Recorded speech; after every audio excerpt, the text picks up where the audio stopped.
Hello, everybody. It's James here of WSI. And before we get to my guest, let's do some plugs first very quickly. I've written two books. Number two, actually, we're doing it in reverse order. Dwayne, The Rock Johnson, The People's Champion, available on Amazon. And the other book, more relevant, far more relevant, Owen Hart, King of Pranks. Also available on Amazon. Links in the description if you want to buy them. But this is going to be a very, very literary podcast because I have with me one of Owen's brothers, in fact, and he's here to talk to me about two of his brothers-in-law, Tom Billington and Davey Boy Smith, and we're going to be talking about the new book out as well, Dynamite and Davey by Stephen Bell. It is, of course, Ross Hart. Hello. Nice to see you, James. You picked the wrong time to sit that, didn't you? I don't know if there's ever a right time, but yeah, it's great to be on your show. Thank you very much. Sorry, these intros they're harder and harder. I just blather on and try not to fall over basically while I'm doing them. But thank you so much for coming on. You're here in. I didn't realize that you actually watched some of my shows with Dutch and Don Morocco as well in the past. Oh, I've been enjoyed them immensely, and I've only seen those two. I know you've done quite a few others too, but it's a great look at some of their experiences and some of the past territory days. So I've really enjoyed them. It's much appreciated as well. On the other channel, I think you'll be something around my 62nd, 63rd guest on the main channel, WSI, this channel, I should say, as well. So thank you for coming on once again. And in your capacity as a guest, we're going to be talking about Dynamite and Davey, the new book out. Stephen Bell is the author. And you might as well leave it right there. It'd be a good reminder for everybody. There we go. Sure. Good reminder for everybody to go out and buy it as well. And I don't know how many people know this or people who've already read it, but were you like the main collaborator with Steve in doing this book? I think somewhat. I didn't really inspire and influence him to write it at the beginning, but he contacted me, and then I did a lot of fact finding and helped him do some research. And I just knew so much about their careers, their personal lives, because they wrestled for the Stampede promotion for so many years. So I did help him edit quite a few sections of the book, and I wrote the foreword to it as well. With the book, I'm presuming, well, you edited it, so I know you have. You've read through it quite a few times. Were there any facts in there that you read and you went, really? And you just had no idea that there was complete news to you? There was a few things he had talked about that I wasn't aware of, that I just hadn't found out about. That was Dynamite's trip to Florida. I think he was with Scott McGee, and then he had collapsed and had to be hospitalized. And that was at Dan Spivey's house, wasn't it? Yeah, I think it was at Dan Spivey's house, and I wasn't aware of that. Just how serious Dynamite's situation was. How all his injuries had caught up with him, and I think mostly related to his back injury, and eventually that ended up in his paralysis and him being in a wheelchair for the remainder of his life. So some of those and a few of the early WCW experiences, I guess Davey had, I wasn't aware of. I just hadn't found out about. But for the most part, I was pretty familiar with their experiences. I had less contact with Dynamite in the 90s after he left Canada and went to England. I really had no contact with him, whereas Davey was back and forth between Florida and Calgary, and I spent a lot of time with him.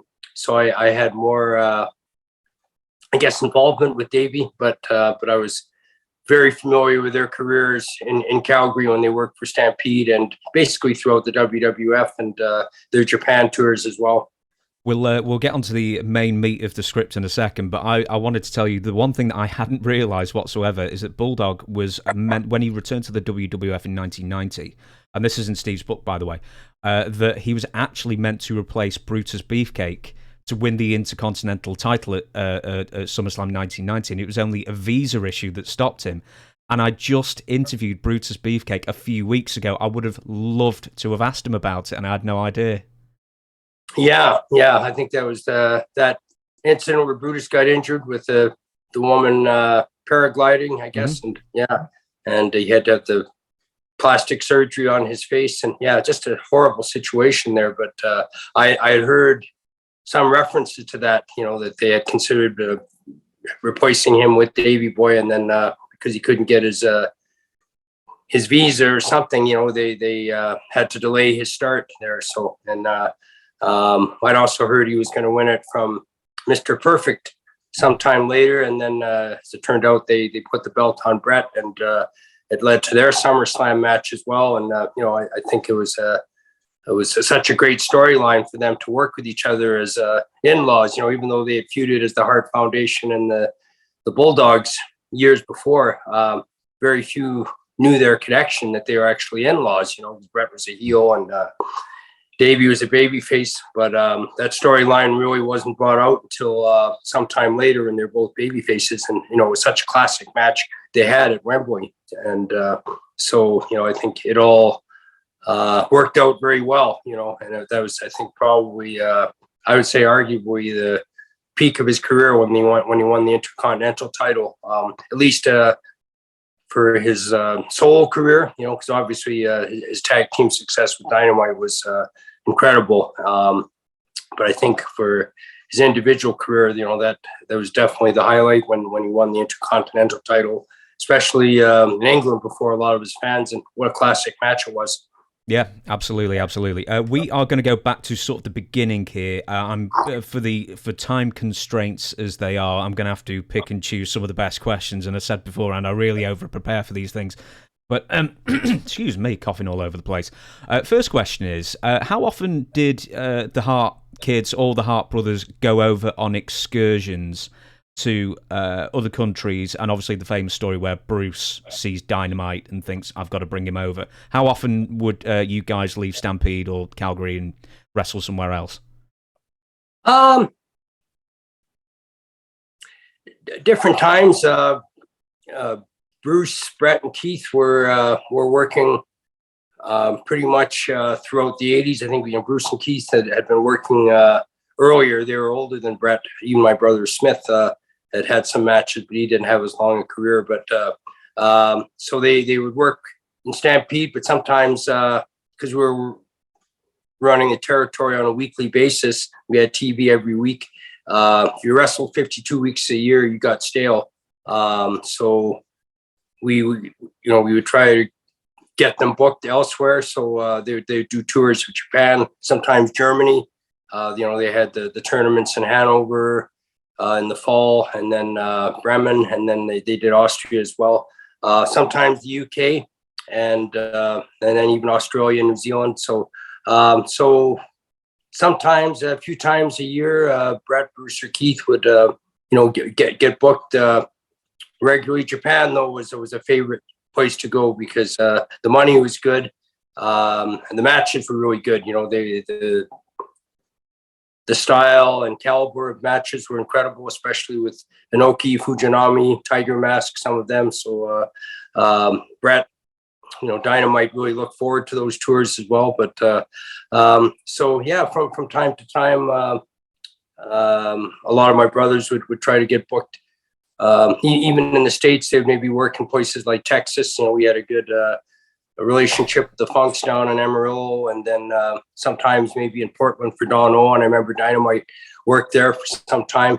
And then sometimes they had to, out of necessity, sometimes they had to work out of the country to renew their visa to come back to Canada. So they would get booked maybe and work in the States or Mexico or Australia or New Zealand. So and then it just gave those wrestlers a phase change. So they weren't wrestling 52 weeks a year. And sometimes we would play that up in storylines where we would say they won a title or took part in a tournament or something. And, sometimes it was fictitious. It wasn't on the level. But back then, fans really weren't aware as they are today about where wrestlers are appearing. Now you can't get away with that, so. But, it was good. And it gave us the opportunity to scout some talent. So when Bruce went to England just to wrestle in '77. That's where he first saw Dynamite. He saw some other really good workers as well. I think he saw Marty Jones, who eventually came over and worked for us. Davey Boy, who came a few years after Dynamite. But when he went on that trip to England, that's where he first saw Dynamite, and then scouted him and invited him to come and work for us in Calgary. And it was not an easy pitch, because Dynamite was pretty well settled and working in the UK and making decent money. They could have paid him more. I think if they had offered him more, he might have turned down the offer to go to Calgary. But well, they offered him £1 more. Kind of stingy, so they had sweetened the pot a little for Dynamite. I think he might have not come over to Calgary, or he would have waited. But I think he just saw it as an opportunity to get some exposure and work elsewhere. And Calgary was pretty famous for the Stampede shows we had in July as well. So it was quite a coup when Bruce invited, convinced Dynamite to come over and wrestle for us in 1978. With Dynamite, your very first impressions of him. So your brother Bruce says, "I've seen this guy." He comes over eventually, and you look at him, and looking at him, not the most impressive looking lad, at least at the time. I mean, what was he? I know when he first started, he was like 150 pounds, and he was still probably, when he came over to Calgary, what, 20, 21 maybe? What were your first impressions? Yeah, he definitely was on the smaller side. He was maybe about 170 pounds when he first came over, and that was definitely small. He was fit. There's no doubt about that. But, he hadn't started weightlifting, and, he certainly had never used any steroids or anything like that. So he was definitely on the small side, on the lean side, but explosive. When you watched him, it was just incredible how fast he was, and his agility and just his energy. And he could just go all night. It was just, incredible how much endurance and speed he had, and guys couldn't keep up with him. So it was a bit of a hard sell to my dad at first, because my dad had usually used only heavyweights. We didn't have a junior heavyweight division at that time. And Bruce told my dad he's not very big, but you'll be you'll be amazed at what he can do in the ring. And I mean, he was doing things that was light years ahead of other wrestlers. His nip ups, his cartwheels, stuff off the top ropes, it was just incredible. So he kind of convinced my dad to take a shot on him. And we'd had some success with other British wrestlers before him, like Billy Robinson and Les Thornton and Jeff Ports and a few others. Black Angus had come over, and Danny Lynch, Hans Stryger. But these were all heavyweights. And with Dynamite, he was definitely a smaller guy. But when you watched him wrestle, you were just amazed at what he could do. And we had a few smaller guys in our territory. So we just sort of created a junior heavyweight division, and we brought Tom over as the British Commonwealth junior heavyweight champion. We basically created a title for him. And so he worked with a lot of smaller guys. And, there's no denying his talent, right? His work rate was just incredible. Yeah, absolutely. I can't think of like a full territory that earlier in North America that was built or pretty much main evented by the mid heavyweights. I believe that's how Stampede termed the smaller guys with the mid heavyweights. That's right. Was this? I know, we had mid heavyweights here in the 50s and probably earlier that were headlining cards and everything. But in North America, was Stampede the first territory to really get behind the smaller wrestlers? I think so. I think LA had a junior heavyweight division with Chavo Guerrero, and they used him as a junior heavyweight, but he also wrestled against heavyweights as well. But there were very few territories, I think, other than Mexico and the UK and Japan that were doing that, where they created a separate junior heavyweight division. They had smaller guys, but they quite often just worked against the heavyweights or in tags and singles. But I think Stampede was definitely one of the first territories to create its own junior heavyweight division. And we had a world junior heavyweight champion at that time. Like the NWA champion. Nelson a lot of Royal. them weren't really, Nelson Royal, Danny Hodge, Hiro Matsuda, some of them. I think Nelson Royal was the last champion before the title was disbanded. And he wasn't even really a junior heavyweight. He was probably about 230, 235 in weight, but, he was shorter in height. But so, they did have a division, but a lot of the territories really didn't have a junior heavyweight division or a local champion. And we established that with Dynamite. And then we saw how good he could work. Then we decided let's pair him against Bruce and Bret and some of the smaller guys that we had here. Terry Sawyer is another one. He was from the States, so it's a junior heavyweight. And then a few Japanese guys that we brought over. And, we had our own weight division. And it was the most exciting thing to watch on the shows. We were making this transition from the smaller, plodding, heavyweight style with the bigger guys that didn't move much. They were solid in their execution and impressive to watch, but their matches were kind of lackluster, and there wasn't as much movement or speed. But with Dynamite, he completely revolutionized the whole promotion and territory, and he just made others look so good. I mean, he was just so talented. You couldn't have a bad match with him. But I think his matches, especially with my brother Bret, who'd only been working about a year in the business and was small himself. Bret was probably only about 200 pounds. He might have had 10 pounds on Dynamite. The chemistry that they had together was just incredible, especially when we turned Dynamite heel and paired him up with John Foley as his manager. JR kind of brainwashed him and convinced him to turn heel. And there's that connection because Foley was from England as well. And he was building up this empire of heel wrestlers to go against the Hart Mafia, as he called them.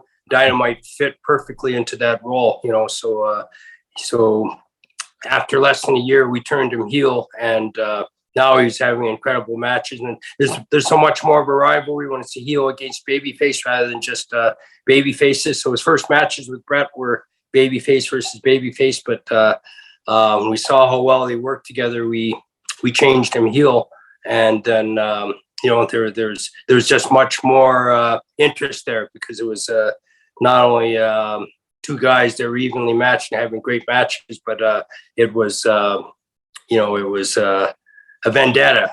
He was fighting for Foley's army and trying to wipe out all the Harts, and those matches were just incredible. And I think that's what enabled him to get booked to Japan, and Bret as well. And they owed so much to each other, and I think those early matches they had kind of set in motion the career path that they were going to have, because they had incredible matches together. And then Bret became a better worker as a result of working with Dynamite. Dynamite transitioned very well to the North American style, working against Bret, and their matches were incredible. But he also had really good matches with Bruce and the Japanese that came over as well. So the thing about Dynamite was he worked well against anybody. But if you had someone that could sort of keep up with him and work his style, it was even better. With because you brought up Bret and something from Steve's book, Dynamite and Davey, I'm getting them plugs in today, let me tell you. Within the book, Steve mentions quite a few times how intimidated Bret was of Dynamite's ability, and intimidated also just of like how hard-nosed Tom was as a personality as well. Do you remember, if you cast your mind back to 40 years ago, do you remember having any conversations with Bret about how, to get over his nerves or how to deal with Tom in the ring or anything like that? I know their very first match they had, which I think was just a kind of a spot show. I think it might have been in Saskatoon, and it was Dynamite had been here maybe about a month, and we were just sort of establishing him. We were just getting him over against different local guys. But Bret was very green. Bret had only been wrestling maybe 2 months at the time. He had a very successful amateur career, but he was very green professionally. And he was just getting ready to tour Puerto Rico with my brother Smith. So it wasn't even a scheduled match. It was basically a situation where somebody else didn't show up, and they had to put Bret against Dynamite because he was a smaller guy. And Bret was very uncomfortable with, because he Tom certainly had a different style with, kind of coming from England, and, a lot of things he did, some of the wrestlers weren't used to or accustomed to. And with Bret, he felt uncomfortable. He said, I don't know if I can have a great match with Dynamite. I'm not experienced enough with him. I'm not really familiar with his style enough. And Tom took that as an insult. He felt Bret didn't want to work with him. Bret had no problems putting him over because that's what he was doing. And there was a clash, and Tom sort of had the idea of this.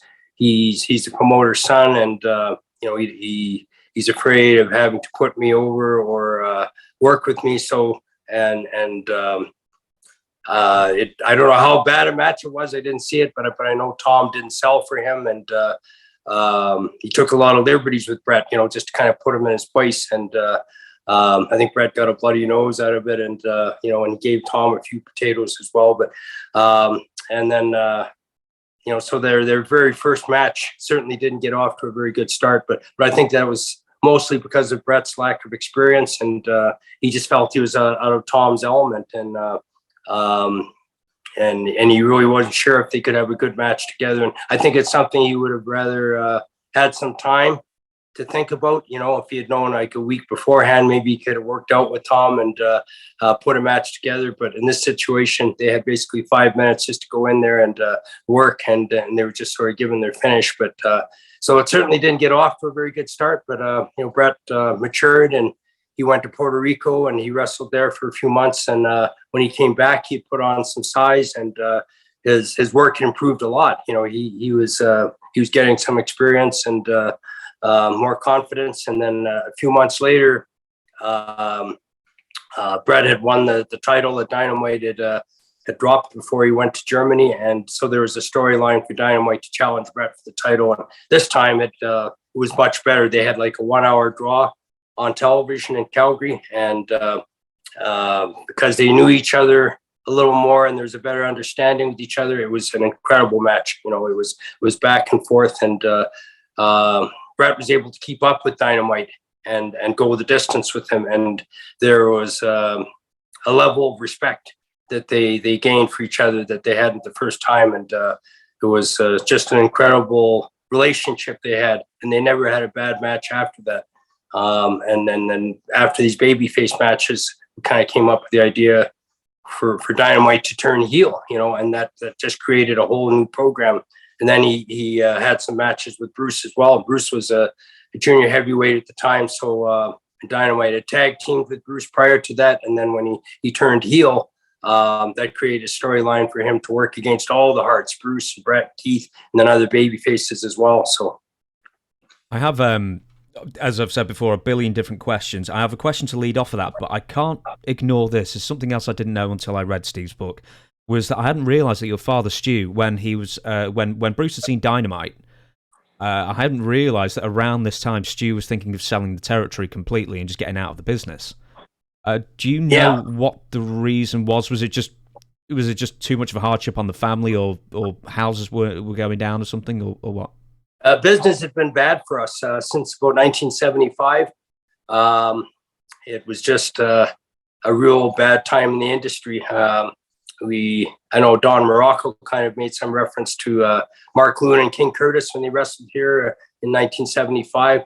And, there was a lot of violence. There was a lot of gimmicks used, a lot of blood. And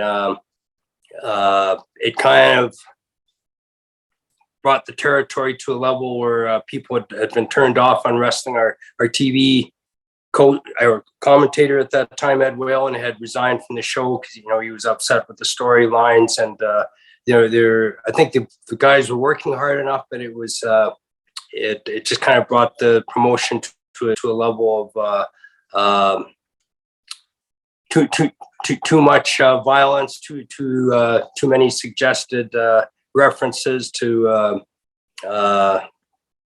guys killing each other. And I remember some of King Curtis's very graphic interviews, and this manager named Big Bad John, who's here. But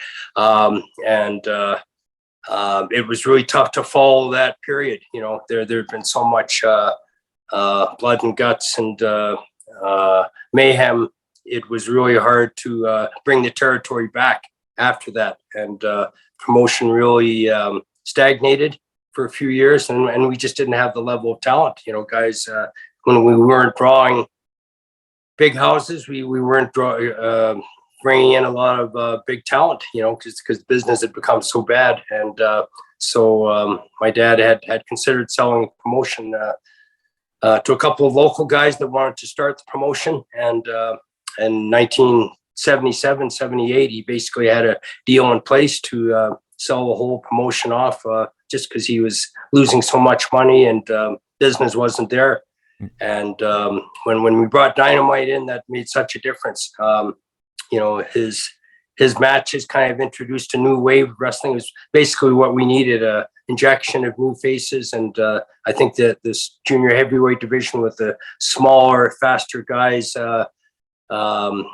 made wrestling entertaining, and now fans are interested in watching Bret and Bruce and Dynamite. And, there was a lot of other good talent we had as well. We bring in guys from Japan and a few decent ones from the States, but I think Dynamite, he revolutionized the whole territory, and all of a sudden now business was picking up, the gates were getting better. And as it turned out, the deal didn't happen with my dad and these two fellows that were supposed to buy the promotion out. They didn't come up with the funding. I think they made a down payment on the rights to the promotion, and then they just kind of backed out. I think they realized they were out of their league really as promoters, and they really weren't that focused, I guess. They'd kind of lost interest in picking up the territory. Maybe they just thought they couldn't bring business back to that level where they could make a profit. So that deal never went through. And then as it turned out, business started getting better with Dynamite. And I think my brother Bret as well, he started getting over as a baby face, and he was sort of the new heartthrob as a baby face, and he was getting over so well. And those matches he had with Dynamite really picked up interest in the territory, and the gates were much better. And my dad ended up staying open, and he kept running. I bet. I mean, I'll just say this quickly. I, from what I've read, I bet your mother was like, "Come on, sell it," and then, oh, he didn't sell it. Oh, I'm so good. And she was really disappointed in the end. Yeah, my poor mom. And it's a different story. But she worked in the office. She did all the bookkeeping and the payroll for my dad. She answered the phones. She dealt with wrestlers and agents that wanted to run shows, all the fans that want to just call up and get information about wrestling. So she was on the front line dealing with all of that. And throughout all the years of my dad's promotion, there were ups and downs, there were highs and lows. And I know that period from about 75 to 78 was maybe the worst period for them financially. They had lost so much money and had so many hardships, and TV ratings were down. And she really wanted my dad to sell out. I think she was just tired of the financial stress and losing money, but she always stayed with it, and my dad would somehow pull a rabbit out of a hat, keep the promotion going. And in this case, this was a pivotal point, because if he had sold the promotion at that point, I don't think he would have ever gotten back into wrestling again, and then when business started picking up with Dynamite, the promotion had legs, for about another 15 years, which was great. But there's a couple other guys that were pretty instrumental in promotion getting over. But Jake Roberts and Junkyard Dog, who came in here as Big Daddy Ritter. But, so they became our primary heavyweights, and they had a really good program. But it was, Dynamite's matches in the mid heavyweight division that really relaunched the promotion and gave us life again.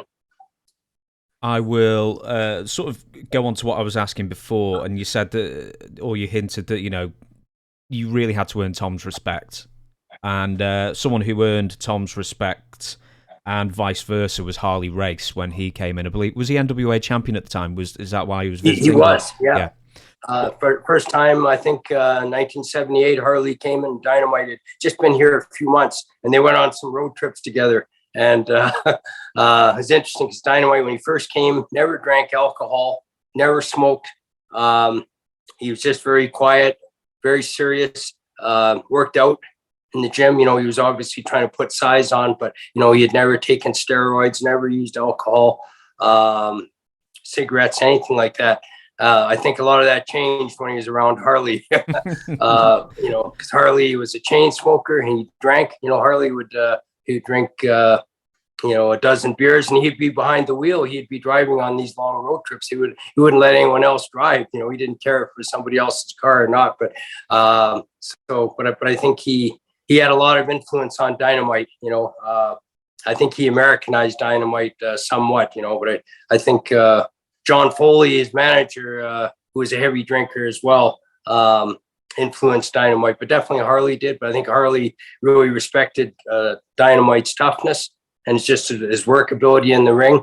And I know Steve highlighted an interesting story there where there was a scuffle with Harley and Nelson Royal, and I think it was Keith and Dynamite when they pulled over on the road somewhere. I think Harley was driving and he was swerving on the road a little bit because he was speeding and he had so much to drink, and he didn't want to be told by the younger guys in the back to slow down or pull over, or maybe Harley one of us should get behind the wheel, and he took that as an insult. So then they pulled over and ended up getting into kind of a playful scuffle out in the ditch on some highway late at night. I think they were traveling from Edmonton to Saskatchewan, and I think Keith and Tom, who were sober, and Harley and Nelson Royal had quite a few to drink, and they thought these young guys were not showing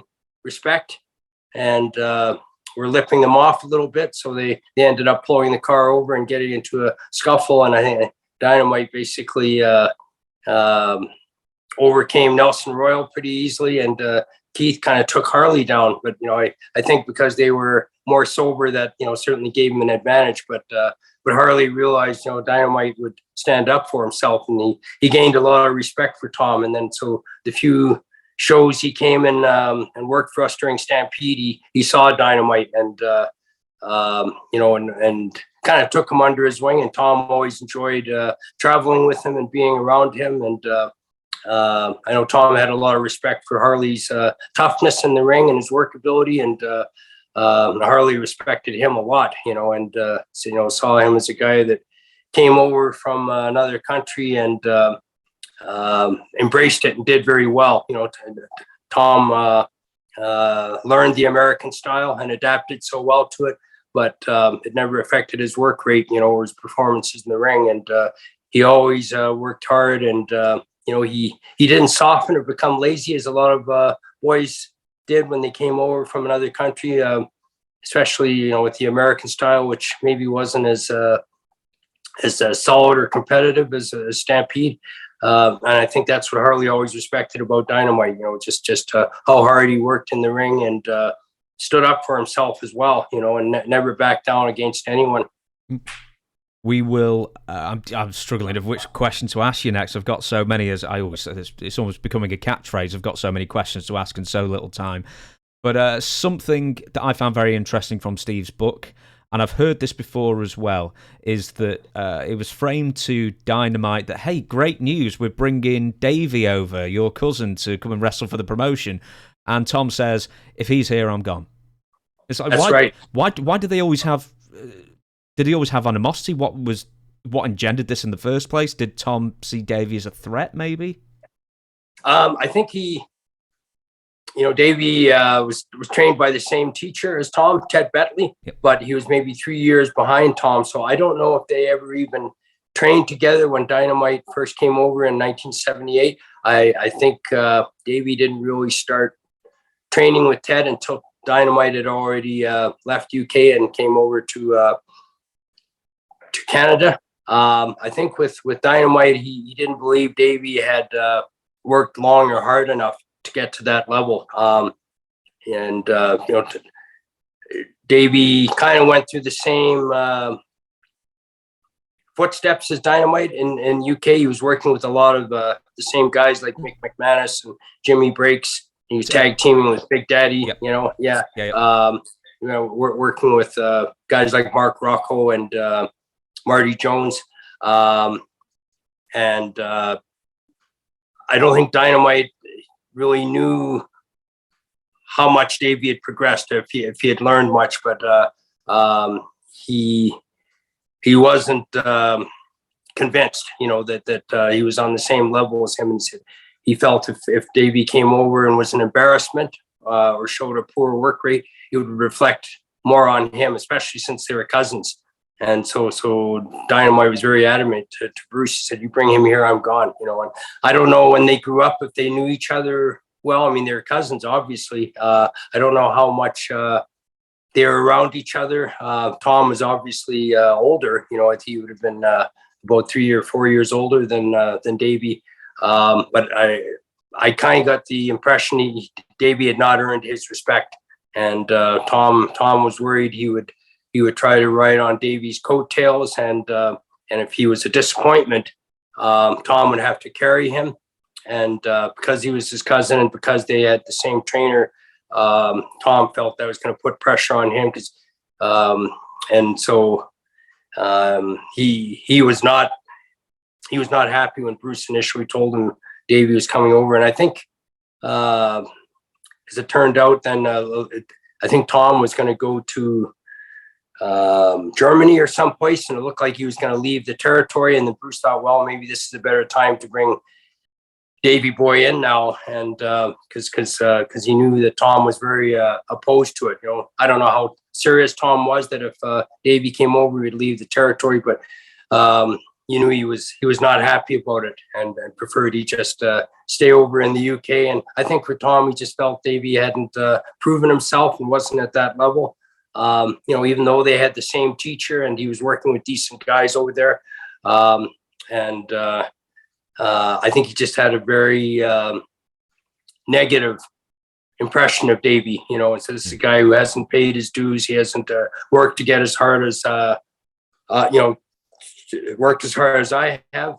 So now he's going to come over here, and I'll have to carry him, or the association will be made because we're cousins. And if he doesn't get over, if he's a flop, it's going to reflect on me. So. But as it turned out, Bruce booked Davey over here when he thought Tom was going elsewhere to work. And then I think Tom's tour got canceled. I'm not sure where he was going to go. It was either to... he may have been Japan, as I was reading. Yeah, it might have been Japan or something. And this was, I think, in 1981. And I know he did one tour there in 81. But an overseas trip he had planned was canceled. And as it turned out, Dynamite... was still here when Bruce booked him here, and Tom seemed to soften on the idea. Not only that, Bruce booked him against Tom as his first match, and it was going to be a big test for Davey. And none of us had really seen Davey, knew much about him, but he passed the test. Like when he came over, he was pretty small and scrawny as well, but just the perfect size to work with Dynamite, and it was just incredible. But Tom showed some great leadership. He basically called the match, and Davey was there for everything, so it was a testament to how well he had trained and how well he had learned working against the same guys Tom had broken in a few years earlier against. So basically he kind of followed the same path that Dynamite did, but a few years earlier, and or a few years later. And when he came here, Dynamite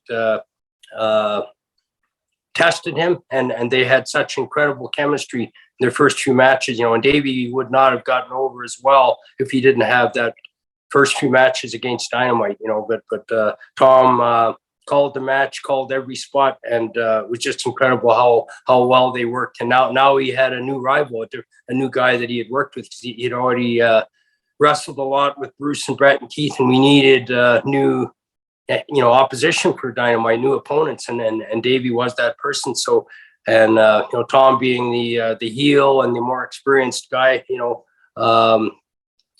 was able to call the matches, and it was another great rivalry, but it wasn't all roses, because sometimes Tom took liberties with Davey and tested him, and so see how tough he is. So he pulled a lot of pranks on him.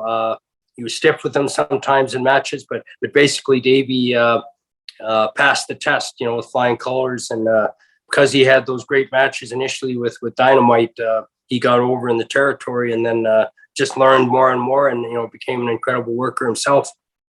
With you mentioned before, and this is something I did want to bring up, is following in the path of Dynamite's footsteps. Now, in his very young days wrestling in the UK, Dynamite was the young, scrappy, skinny guy who would do most of the work tagging with Big Daddy. Then Davey Boy would do the same thing a few years later, because Big Daddy at this point was a huge draw, but he was also a huge, great big fat guy who really couldn't do very much. That's right. So what was the word on Big Daddy as far as you guys in Calgary were concerned? Because you had Tom telling you what it was like tagging with him, Davey, and then also you had Loch Ness, or as we know him, Giant Haystacks, excuse me. What was the word on Big Daddy that you heard, and what did you think of him sort of as a remote entity somewhere else? He was interesting. He was a big draw in England, but he had very little talent, and he was Max Crabtree's brother, so that's why they gave him a push. But he was sort of like the George Goulas in Memphis, or Nashville, I guess. And I don't want to make comparisons to other wrestlers. There are certain guys like Greg Gagne or Mike Graham who maybe got a push because they were promoters' sons, but I would say they probably had considerably more talent than Big Daddy, in the ring. But there, there was a cliche, in a lot of promotions. If you're the promoter's son, the Sheik's son is another one. I think he wrestled Zed George, and some of them were very poor in the ring. They weren't inspired, they weren't well trained, they were just the promoter's sons, and then they got this major push, and that was what was happening with Shirley in England. Bruce had seen Shirley as well, when he first toured there in 77, and you never wanted to bring him in then. No, God, no. But I think Bruce had also seen that he had some interesting matches with Giant Haystacks. And even though their matches were probably pretty poor, there was a lot of interest because they were two giants, right? One was a huge baby face. You can knock Daddy's work rate and his level of training, and I think he was pretty arrogant and smug too among the other boys there, and he was probably getting the most pay. So there was a lot of resentment and animosity toward Big Daddy, and a lot of guys left, joined promotions, would work for Org Williams or Brian Dixon because they couldn't stand the push that Shirley was getting, but Bruce was kind of aware of that, but it also gave him a chance to see Dynamite as a partner of him and how well he could perform in tag matches, because Dynamite would go and sell his ass off, and then tag Shirley in, and you'd make the big comeback. But even in those moments, Bruce saw that Dynamite was incredible in tag matches, and Dynamite had great matches here in tags as well. He teamed with a lot of different guys, but so then we decided to bring Giant Haystacks over here, and we brought him over as part of J.R. Foley's army, this big monster heel that was going to wipe out the Harts and all the other baby faces, and he got over great. And then we tagged him with Dynamite, and it was sort of the giant, who had the bulk and the power, and Dynamite who had all the speed and impact moves, and it got over very well. And they had some incredible matches with Bret and Keith in tag matches, sort of, but just that idea of this giant heel brought a new dimension to the promotion, and I'd say Dynamite certainly brought a lot out of Haystacks when he came over here. And we built him as the Loch Ness Monster. It just seemed a better name. It was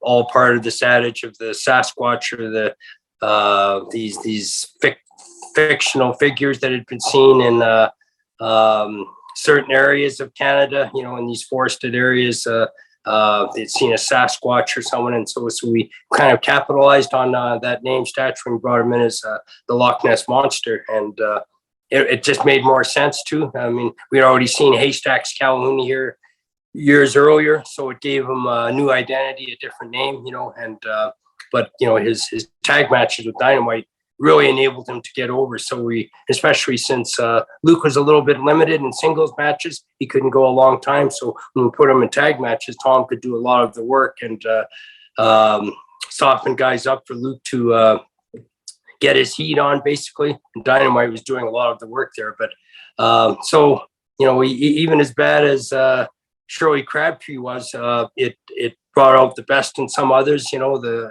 for guys that either worked against him or tagged with him. And Bruce sort of seized that opportunity, and he brought them in, and he brought Marty Jones in, who tag teamed with Dynamite, and they were an incredible tag team. And they had a good program with Bruce and Bret, and I think Marty eventually had like a cage match with Bruce, that sold out. So there was lots of different storylines and angles that we were able to do, but Dynamite was the pivotal force with a lot of that, and getting a lot of these guys over either as allies or opponents. And then he certainly helped Davey get launched a few years later.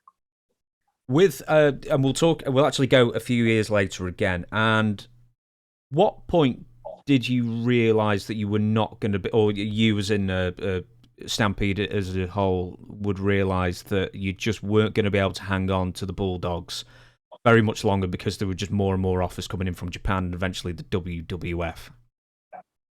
Yeah, I think the point where the rivalry started with the WWF and Vince McMahon's global launch, basically, where he ran opposition to all the territories. This would have been in 1984. That's when we realized that we wouldn't be able to keep Dynamite and Davey. A few things, I guess, fell into place for that as well, but they were now doing about 3-4 tours a year in Japan. And so, and they couldn't turn down the money and the exposure there, and it was opening a lot of doors for Dynamite initially, and then Davey came after. And then when they both were booked as opponents in this junior heavyweight tournament they had in 1984, just had incredible matches against each other and as a tag team. But by this time, their names were getting out there. There was a lot of interest in them from other promoters, and we knew it would be just a matter of time before they either signed with WWF, which had begun its expansion, or possibly NWA or AWA. There was a lot of interest in Dynamite and Davey with those promotions, but as Steve wrote in the book, it didn't go so well at first when Vince McMahon bought out the Stampede promotion for my dad in '84. That basically meant the end of Stampede. And so Dynamite and Davey had a lot of opportunities. They could just work full time in Japan. And I think they were inclined to do that. But they were getting a lot of offers though from the WWF, and they initially worked for WWF. They did some house shows and some TV tapings in the fall of '84. Neither one was very happy. I think it was a bit of a transition period for WWF, and when Vince bought out the promotion for my dad, he was committed to using Dynamite and Davey and Bret and Jim Neidhart. He said, "I'll take on those 4 stars and repackage them, relaunch them, as favorites in Western Canada, because they were well established there." And so they started working for him in the fall of '84, and Dynamite especially was very unimpressed. He was very unhappy with their payoffs from the TV tapings that they were doing and just the format of matches. And he was working against a few American guys that didn't really get him over as well, or Davey, and they weren't happy at all. They said, screw WWF, we can just tour Japan. And I think we're open to offers maybe, but from AWA and NWA at that time, but neither of them seemed committed to using the Bulldogs as their top stars, and maybe it was because they were still smaller. Some of them didn't have established junior heavyweight divisions, and it was, even though they could have done some tremendous business in NWA or AWA, there wasn't, I think, a commitment enough from them to utilize Dynamite and Davey and put them over well. They probably would have just wanted to steal them away from WWF, and because that's a lot of that was going on where Vince was trying to sign guys from the other promotions, and they were trying to sign some of Vince's guys, but Vince seemed to be winning that war. I think from the success of his WrestleMania 1 and Hulkamania getting over, he was definitely winning the promotional war, and he was outdrawing AWA and NWA, and and all the smaller promotions kind of fell by the wayside because obviously you couldn't compete with the bigger promotions, and you're losing your talent to them.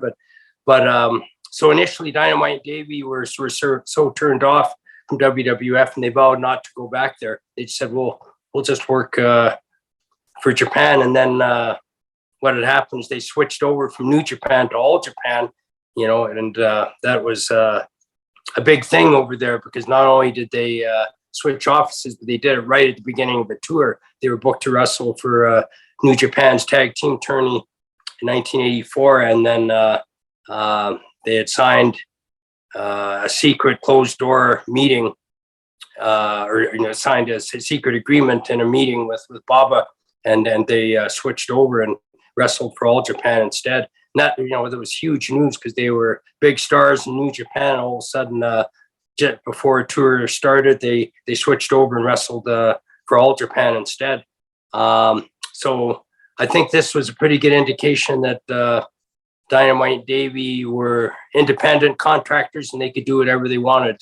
They could work for whoever they wanted, and they weren't bound by any loyalties or long-standing agreements. And when they did that, they commanded basically who they were going to work for. But Vince knew he had lost two really great commodities, and I think he had felt bad that they initially weren't happy at their treatment and how they were used. And so and then when this happened, when he switched over from New Japan to All Japan, and Vince at that time had a partnership with New Japan. He was booking talent for them. And now that Dynamite Davey had left New Japan and gone to the rival All Japan office, he was convinced he had lost them for sure. And Vince went over to Japan and tried to meet with Dynamite Davey and try to talk them out of that. And said, you can't leave New Japan like this. They'll offer you more money, and he wasn't allowed to see them. They didn't give Vince any access to where Dynamite Davey were staying, and I don't think it would have swayed them anyway. They had already made the decision to switch promotions there. But then he was in constant contact with my dad. And, he said, I really want to sign Dynamite Davey to WWF, and we'll make things right the next time we can bring them in. And I think it was a lot of my dad's influence that persuaded them to revisit WWF, because by 1985, it was pretty clear they were outlasting AWA and NWA. They were signing the better talent. They had the TV ratings. They had the exposure. WrestleMania 1 was a huge success.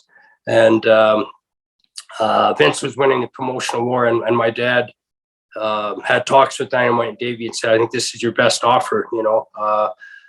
Initially, it didn't go well, but, it turns out the demand has now really increased for you to go there. And I think he's going to make you an offer you can't refuse, And Dynamite, especially, who really negotiated for him and Davey, and he was the spokesperson and leader of the team, was pretty opposed to it. And he was just happy to say, fuck everybody in North America. We'll just do tours of Japan. But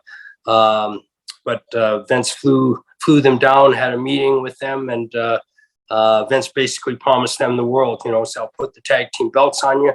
I'll pay you this much money, and it was such a good offer they couldn't refuse. But James, with the the key thing that allowed the deal to work was that they would be allowed to tour all Japan while they wrestled for WWF, and that was pretty unprecedented. So Dynamite said we're happy with our tours of Japan. We want to basically continue making 3 tours a year there. So if you want us that badly, you have to let us tour Japan there. And Tom wasn't willing to give that up. And so Vince reluctantly said, "Okay, I'll allow you to do your 3 tours, and we'll work around that schedule." And I've never ever heard of any arrangement like that where a wrestler could negotiate that, and have that freedom to work for another promotion, especially since it was with a rival office to New Japan that WWF had an agreement with. Although that kind of dissipated a year or so later, because WWF was charging such a huge fee to New Japan to book talent for them, but Vince basically made that concession, and but I think it was a lot of my dad's influence on them. Saying, take the offer, get that exposure, make the money. It'd be a good career move with them. And I think another influence on Dynamite and Davey was that Bret and Jim were in the WWF, and they needed opponents to work with and get over. And when they signed Dynamite and Davey, they came up with this idea of turning Bret heel, pairing him up with Jim, making them the Hart Foundation, and then they had this natural rivalry with the Bulldogs, and and it was great. It drew huge money there and really catapulted the tag team division there. Is the story true that when the agreement was reached between Vince and the Bulldogs, that Vince got up on a table and did a little dance? Absolutely, he did. Dynamite told me that directly. Vince was so excited. It was almost an orgasm for him. He was so excited that he signed the Bulldogs, and he jumped up on the table and did this little dance, and he was like a little kid in heaven. He was so ecstatic that he was able to sign the Bulldogs. I think because he had nearly lost them, and it seemed like that he would never be able to sign them, and he was so convinced that he had to have them. I need this for my tag team division, and maybe he saw the long-term drawing power that they had, especially maybe as a new British invasion or something. He knew how well they were over in Japan, what they had done for the Stampede promotion as well. And, they were probably the 2 most sought after guys in the whole industry, and Vince was able to sign them. It was a huge coup for them. And I don't think it would have happened at that point or as soon as it did if my dad hadn't influenced Dynamite and Davey, to as kind of as a fatherly figure, and a statesperson. This is going to be the best career move for you.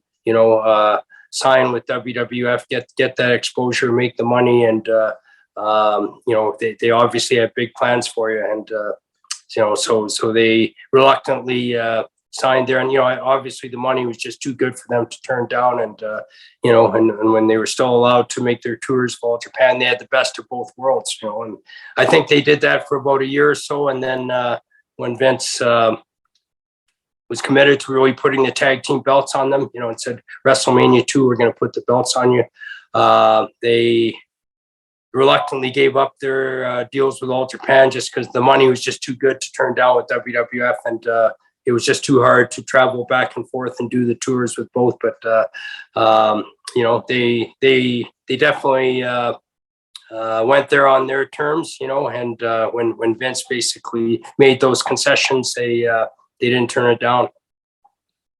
So I wrote about this in my book. It's not about my book, it's about Steve's book, Dynamite and Davey, available on Amazon. And this question very much involves Davey because it also involves you, and I'm sure you've talked about this a million times before, but the famous bus crash in, I believe, 1989. Icy roads, horrible conditions. The Bulldogs had just left the WWF with the Jacques Rougeau thing, and Dynamite has come back to Stampede for a while, and talk about that day. And you were the driver, I believe. Yeah, I was the driver. We were. I don't mean to kick off any driving a long PTSD trip. or I think we were anything from you. What's that? Yeah, I think we were driving from Calgary to Prince George, and it was basically about a 5-6 hour drive, and we were late leaving. We had used our van had broken down on the previous trip. The wrestlers had basically just destroyed it on a road trip, and the engine had gone in it, and so we had to use a rental van to make this road trip, and just a lot of different things had gone on. But Dynamite had quit the promotion. This was after an incident where he and Davey had attacked Bruce in the dressing room the previous week in northern Alberta, and there's just a lot of tension, I guess, in the whole promotion. But the Bulldogs had wrestled after they left WWF. They came in and wrestled for Stampede, and Dynamite was the booker for the territory. And unfortunately, business had gone down. I think their box office had worn off. Dynamite had suffered so many injuries. He couldn't perform at the level he once could, and I think he was losing a lot of his interest in matches. I think most of that was the injuries with his back and his knees, and and maybe his heart wasn't in it as much. And I think he had high hopes that he would get the promotion going again.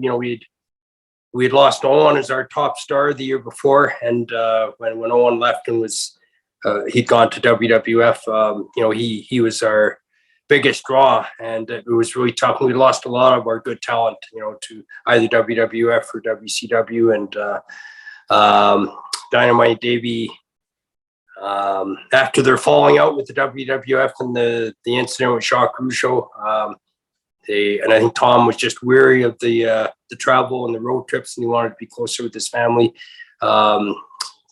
Came back, and I think they had high hopes to bring the promotion back, and I think they initially did, but then I think there was just too many gimmick matches, and they maybe hot shot at the territory, with cage matches. And now, who was booker at this point? Was it Dynamite and Bruce tag teaming the booking, or one would get tied and the other would take over?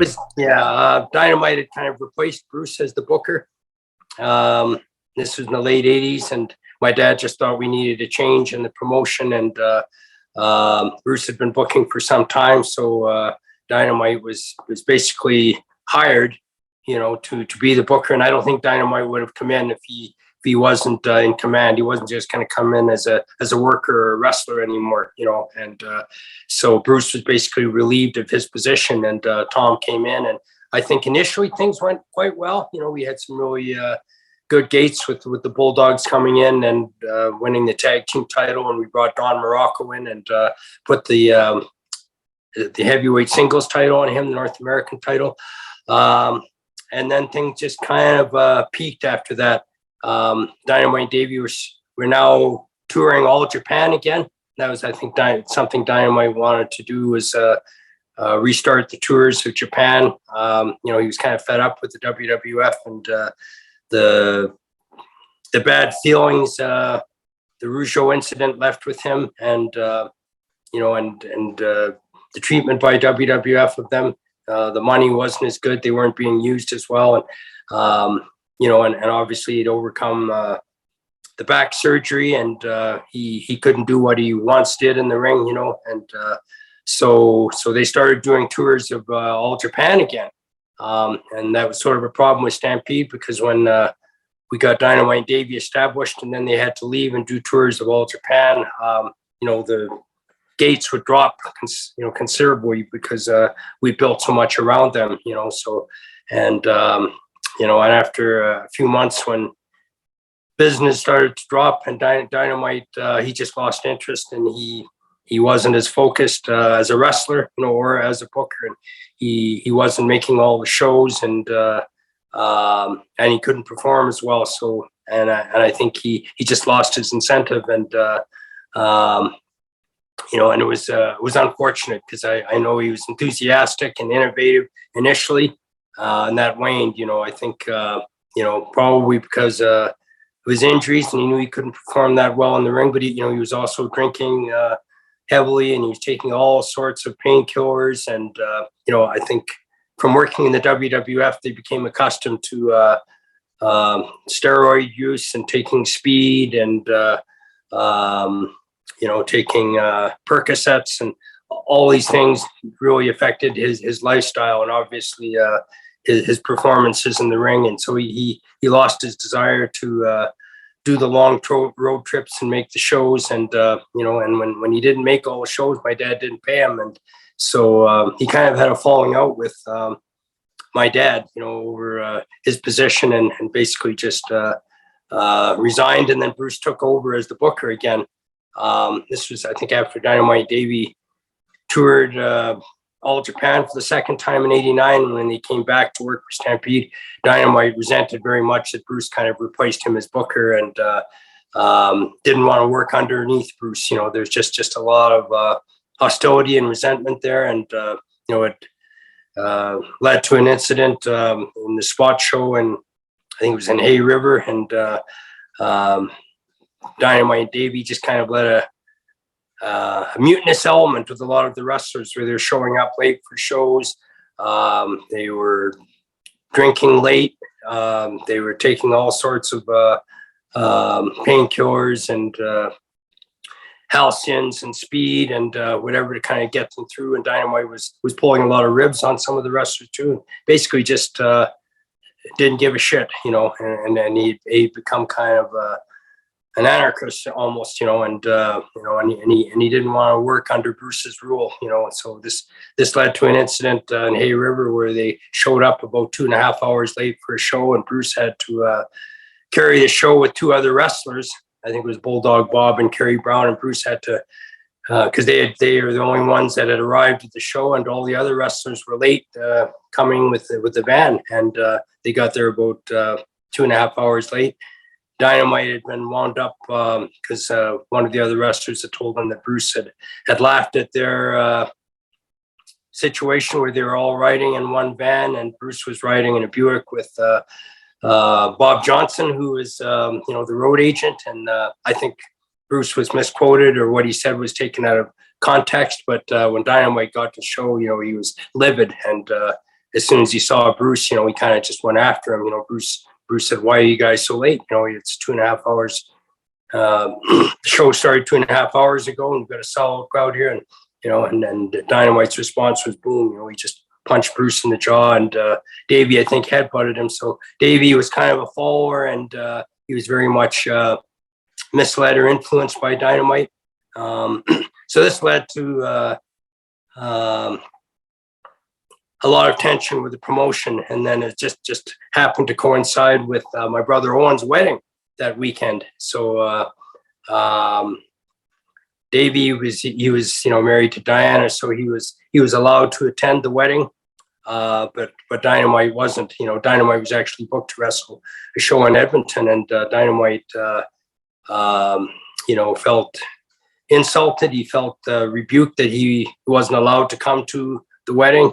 And it wouldn't have been appropriate or fitting, after what had happened just 2 days earlier, for him to show up at the wedding. I don't think Owen would have been very comfortable with it as well. So when Dynamite was asked by me to make his commitment and wrestle on the show in Edmonton, he basically resigned. And I think he had given up on the territory anyway, and he basically just called my bluff and said, if I'm not allowed to come to the wedding, then that's it. I'm done with your promotion. So a few days later, we had this long trip in northern BC planned, and we're driving to Prince George, and Dynamite and a few other wrestlers had basically just quit the promotion.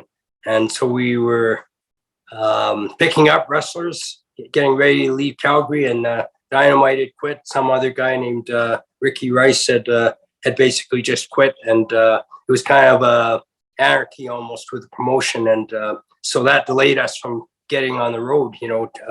We had to get a rental van and then pick up the wrestlers we were going, and we had Dynamite booked against Davey in all these matches. It was going to be the Battle of the Bulldogs, their the storyline was they had Dynamite had turned on Davey, and they were going to meet as rivals now in the ring instead of as a tag team, which I didn't think was a very good idea.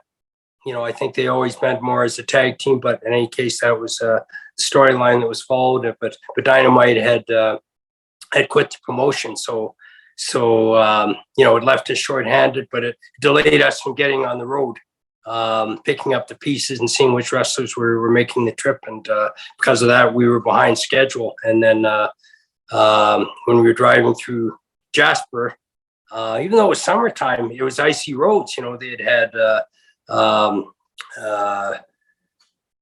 storm that day. We were driving through the mountains, and it was very icy roads, and because we were trying to make up time. I will say that I was speeding, but I wasn't going over the speed limit. I was actually driving too fast for the road conditions. So it wasn't that I was going over the speed limit. I was actually driving too fast for the road conditions, which were very snowy and icy. And we were making a curve and hydroplaned, and I couldn't control the direction of the vehicle. And unfortunately, I had this collision with a station wagon that had a trailer. And, it was a pretty major collision. But Davey was up in the front seat, and he wasn't wearing his seatbelt.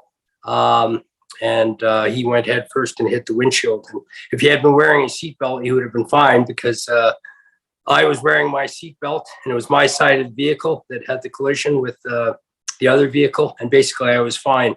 But Davey, wasn't wearing his seatbelt, and he suffered pretty major forehead lacerations, and and was pretty badly injured. And some other wrestlers were injured as well. But the accident was basically related to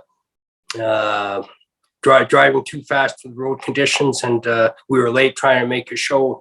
That was a 6 or 7 hour drive. So, what was I know Davey was pretty badly injured from it. I think Chris Benoit was on the bus as well, and he also wasn't wearing a seatbelt, but you inadvertently saved him, didn't you? Almost like a reflex.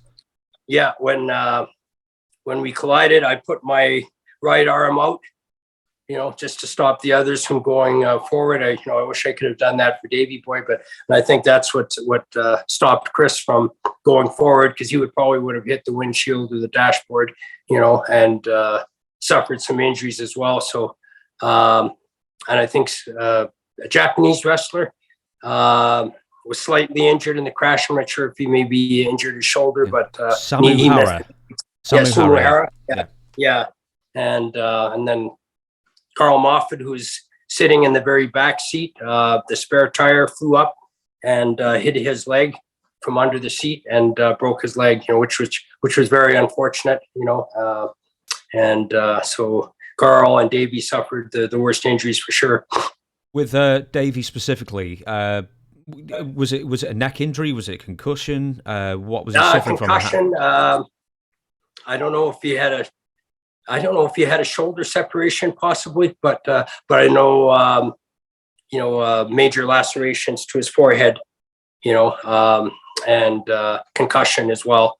In fact, like he was unconscious when we had the crash, and I think he'd basically gone into shock, and then a few minutes later he kind of woke up, and started to come to, but pretty shaken, pretty major crash, right?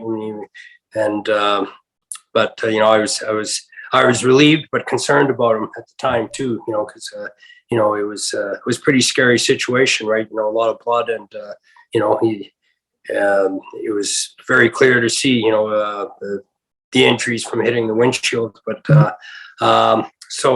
and Davey was off for a couple of months, right? And it was difficult, because it was an unfortunate thing, but it also set the territory back as well. I mean, we had to cancel all these sold out shows on the tour, and kind of pick up the pieces, a few weeks after that. And now we had lost not only Dynamite, who had quit the promotion, but we lost Davey, who was out of action, and a few other wrestlers that needed time to recover. But the biggest injuries were obviously Davey and Carl Moffat.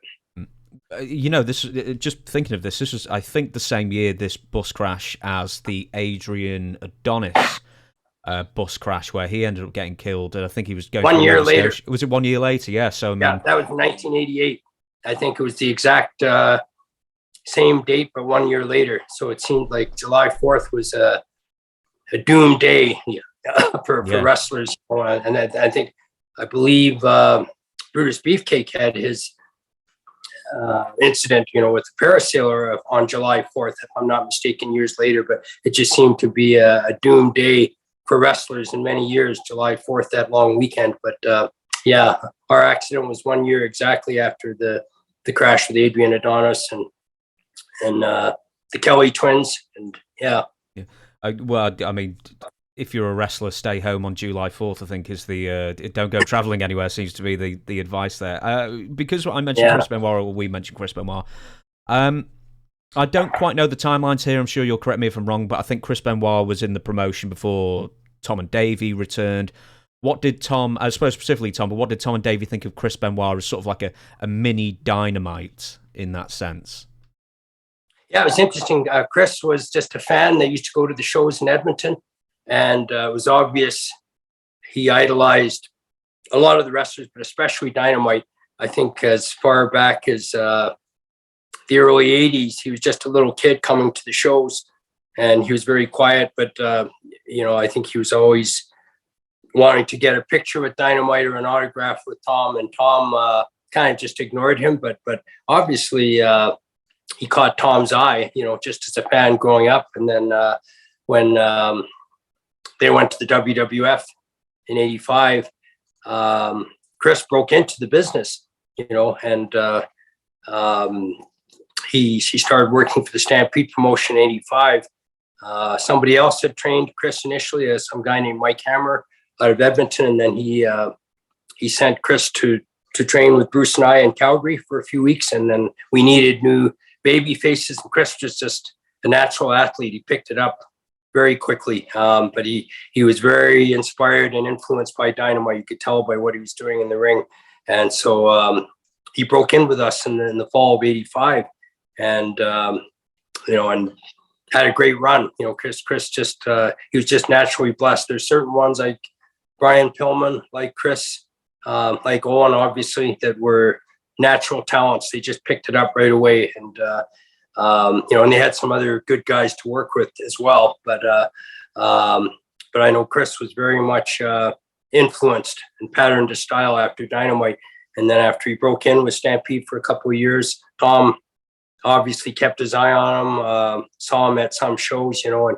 Chris was always so respectful of Dynamite. He just he made it clear to Tom, "You're the reason why I got into wrestling. You're the biggest inspiration and influence on me." And if he hadn't been as good a performer, I don't think Tom would have taken much notice of him. But obviously he earned Dynamite's respect and did well in Stampede territory, and then kind of followed that same career path. He started touring Japan and making tours there, and then started having great matches with a lot of the same guys Dynamite had good matches with, like Gamma Singh, and he was working with Johnny Smith, who was billed as Dynamite and Davey's, I guess it's Davey's brother, which was just a storyline. But Chris was having great matches, and when Dynamite came back and started working for the territory in '88, he had a chance to be around Chris a lot more, but I think Chris was so indebted to Dynamite and so respectful of him and worshipped him, but he also earned Dynamite's respect on so many levels as a hard worker and somebody who just was quiet and did his work in the ring, and it wasn't easy to earn Dynamite's respect, but Chris did. Why did Dynamite give Chris his boots on television? Was this something pre-planned beforehand, and like Dynamite sort of announced his retirement, or was this an off-the-cuff thing because maybe Tom was feeling sorry for himself, or what was the situation there? Yeah, this was something that was completely unplanned.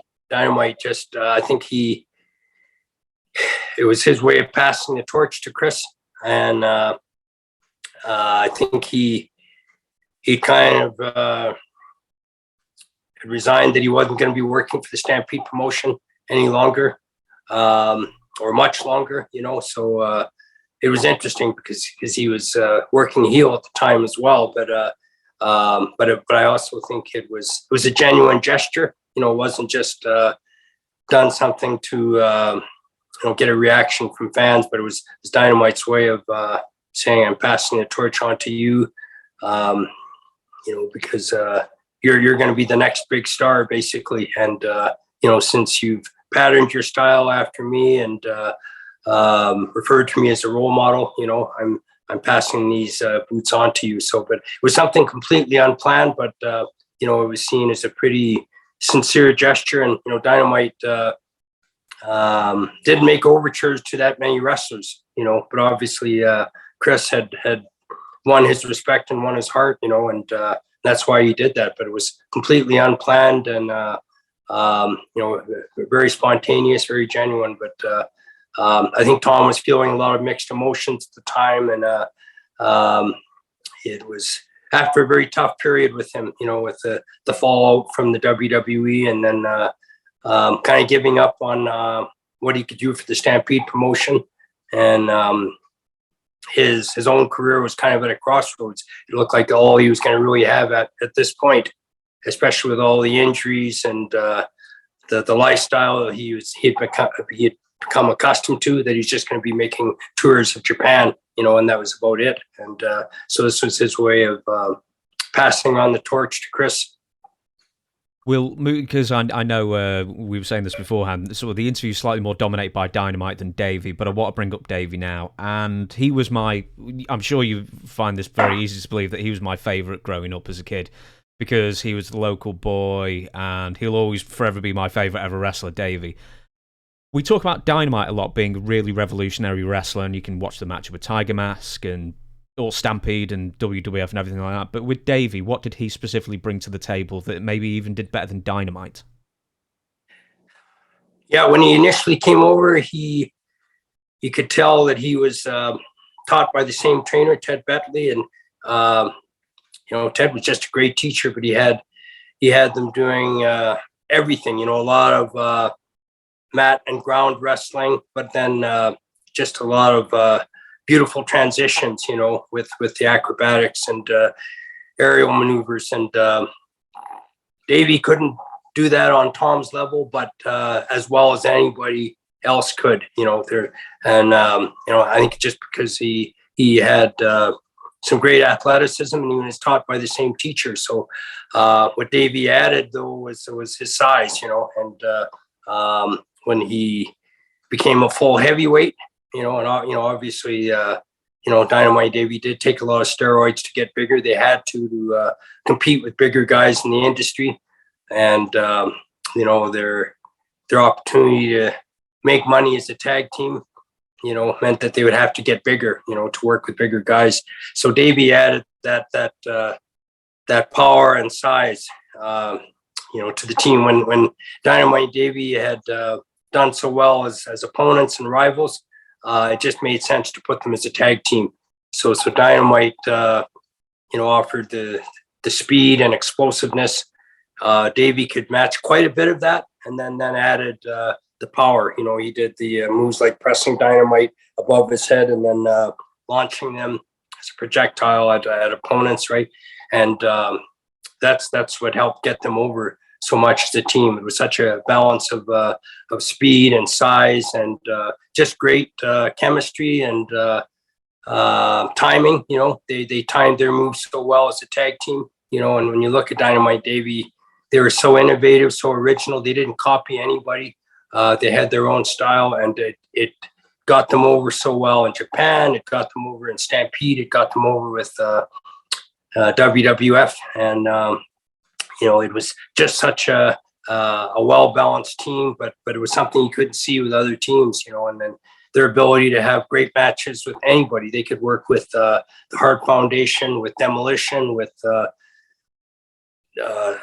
Stud and Bundy, two big heavyweights. They were able to have great matches with them. The Islanders, they could work with just about anybody, and that's, Tom and Dave brought out the best in each other, and they brought the best out in the guys they worked with as well.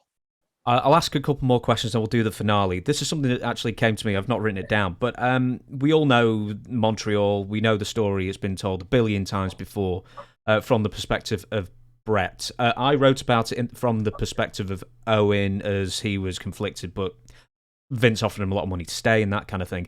What was Davey's perspective as far as Montreal? Because he paid, I think eventually it was $100,000 and then WCW fronted half of that, so he really only paid like 50 to get out of his contract and leave. But what was Davey's reaction that he wasn't maybe fought over as much as Owen was to stay and that kind of thing?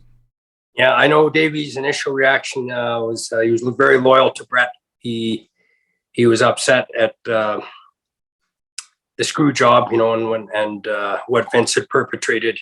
He just saw this as a tremendous betrayal of Bret, who was their top star, and Davey followed suit, and he said, well, if they're going to do this to Bret, then I don't want to stay in the company any longer, and basically asked out of his contract. And Davey had just, I think, a few months before had re-signed, a long-term deal for 2 or 3 years, and basically to be released from that, he had to pay like $100,000 fee to get out of the contract, but he was very loyal, and he just decided he didn't want to remain in the WWF any longer if Bret was no longer there. So what he did was out of loyalty to Bret, and he no longer desired to stay in the company, and that was unfortunate because when he went to WCW, things didn't go as well there for him, for a variety of reasons, but I don't think they capitalized on him as well. They didn't utilize his drawing power as well, and he'd been overcome with some injuries as well, but initially though, that was his decision. He was standing behind Bret all the way, and wasn't going to be swayed. He resigned from WWE and even paid the penalty to get out of his contract to go to WCW, and just unfortunate things didn't go very well there for him. Yeah, I actually interviewed Alex Wright, so we've got there's a video out there about Alex Wright talking about the trapdoor incident and how no one was actually told, or from Alex's perspective, no one in that match was told about the trapdoor. Something else that's always struck me as a bit odd is that how come Vince gave Bulldog the option to leave with a 6-figure penalty, get out of his contract, but not Owen? Yeah, it was interesting. I think Owen initially wanted out of his contract as well. I mean, Owen was upset about what happened to Bret as well. But I don't think he had as strong a desire to go to WCW. I think if Vince had released him, he would have gone, but Owen was apprehensive about going to WCW. He had gone there sort of on a trial basis a few years before that, did some TV matches, and wasn't happy with how things went. They just seemed disorganized, and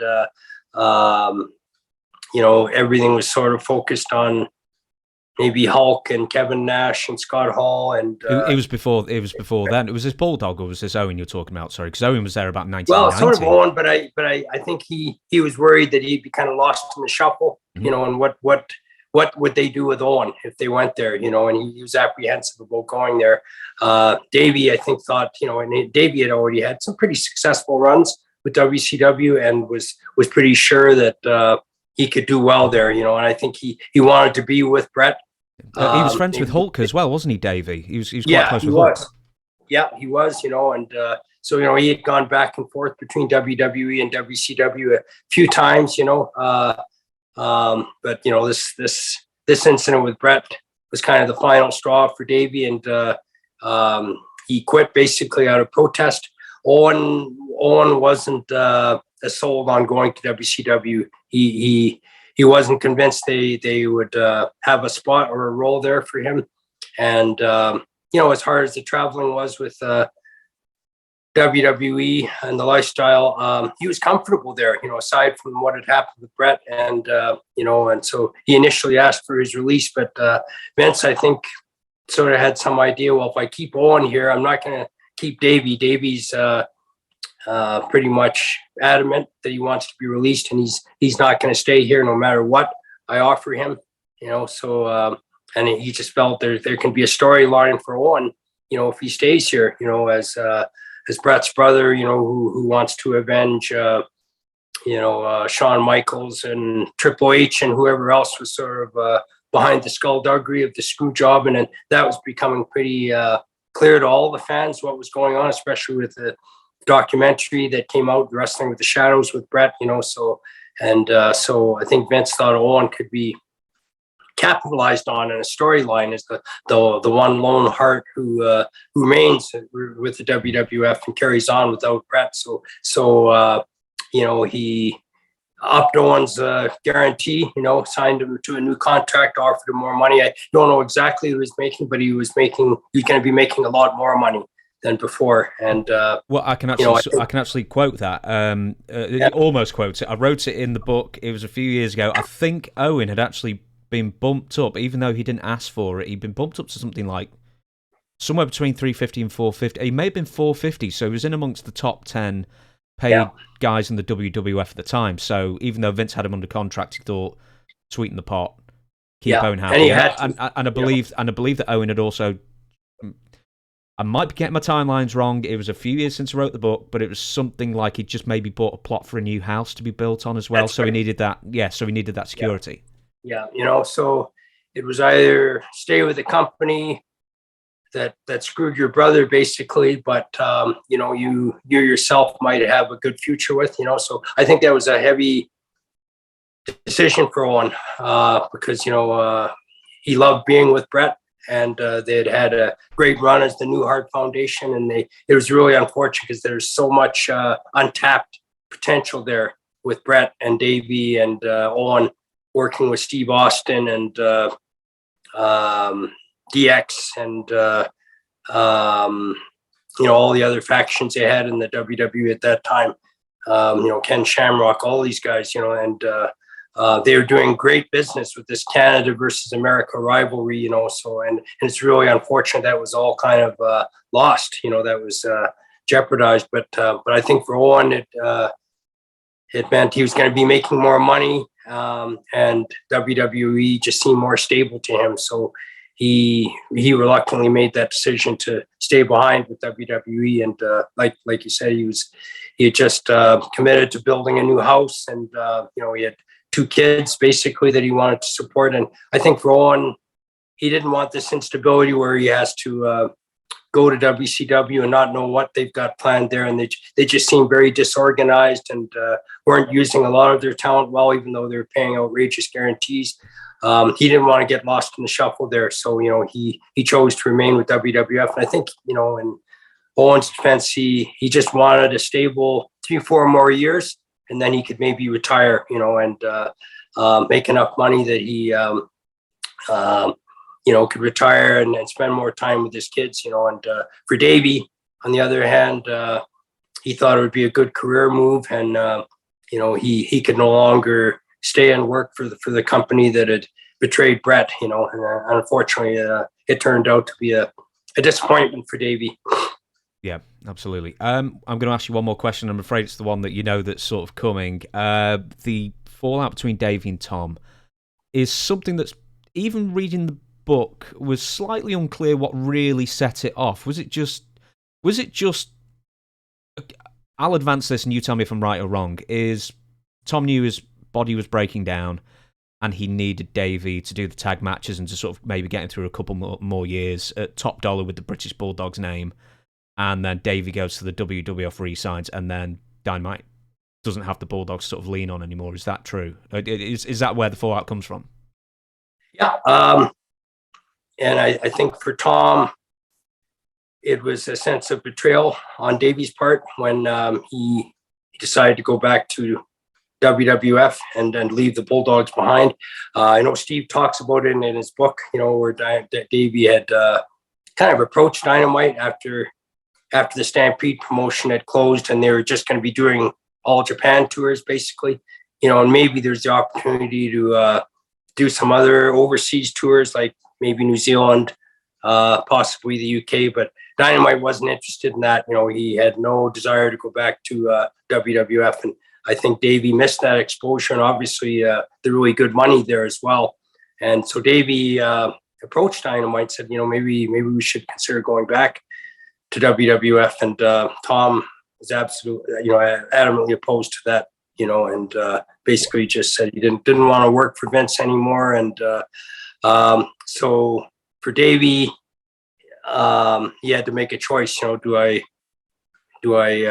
continue with Dynamite? And we might have a couple more years, maybe with All Japan, and then nothing after that, or do I break out on my own and focus on my own solo career? And that's what he did.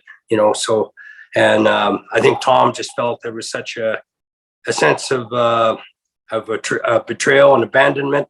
Tom had worked so hard, in his opinion, to get the team established, and had always been the leader and spokesperson for the team.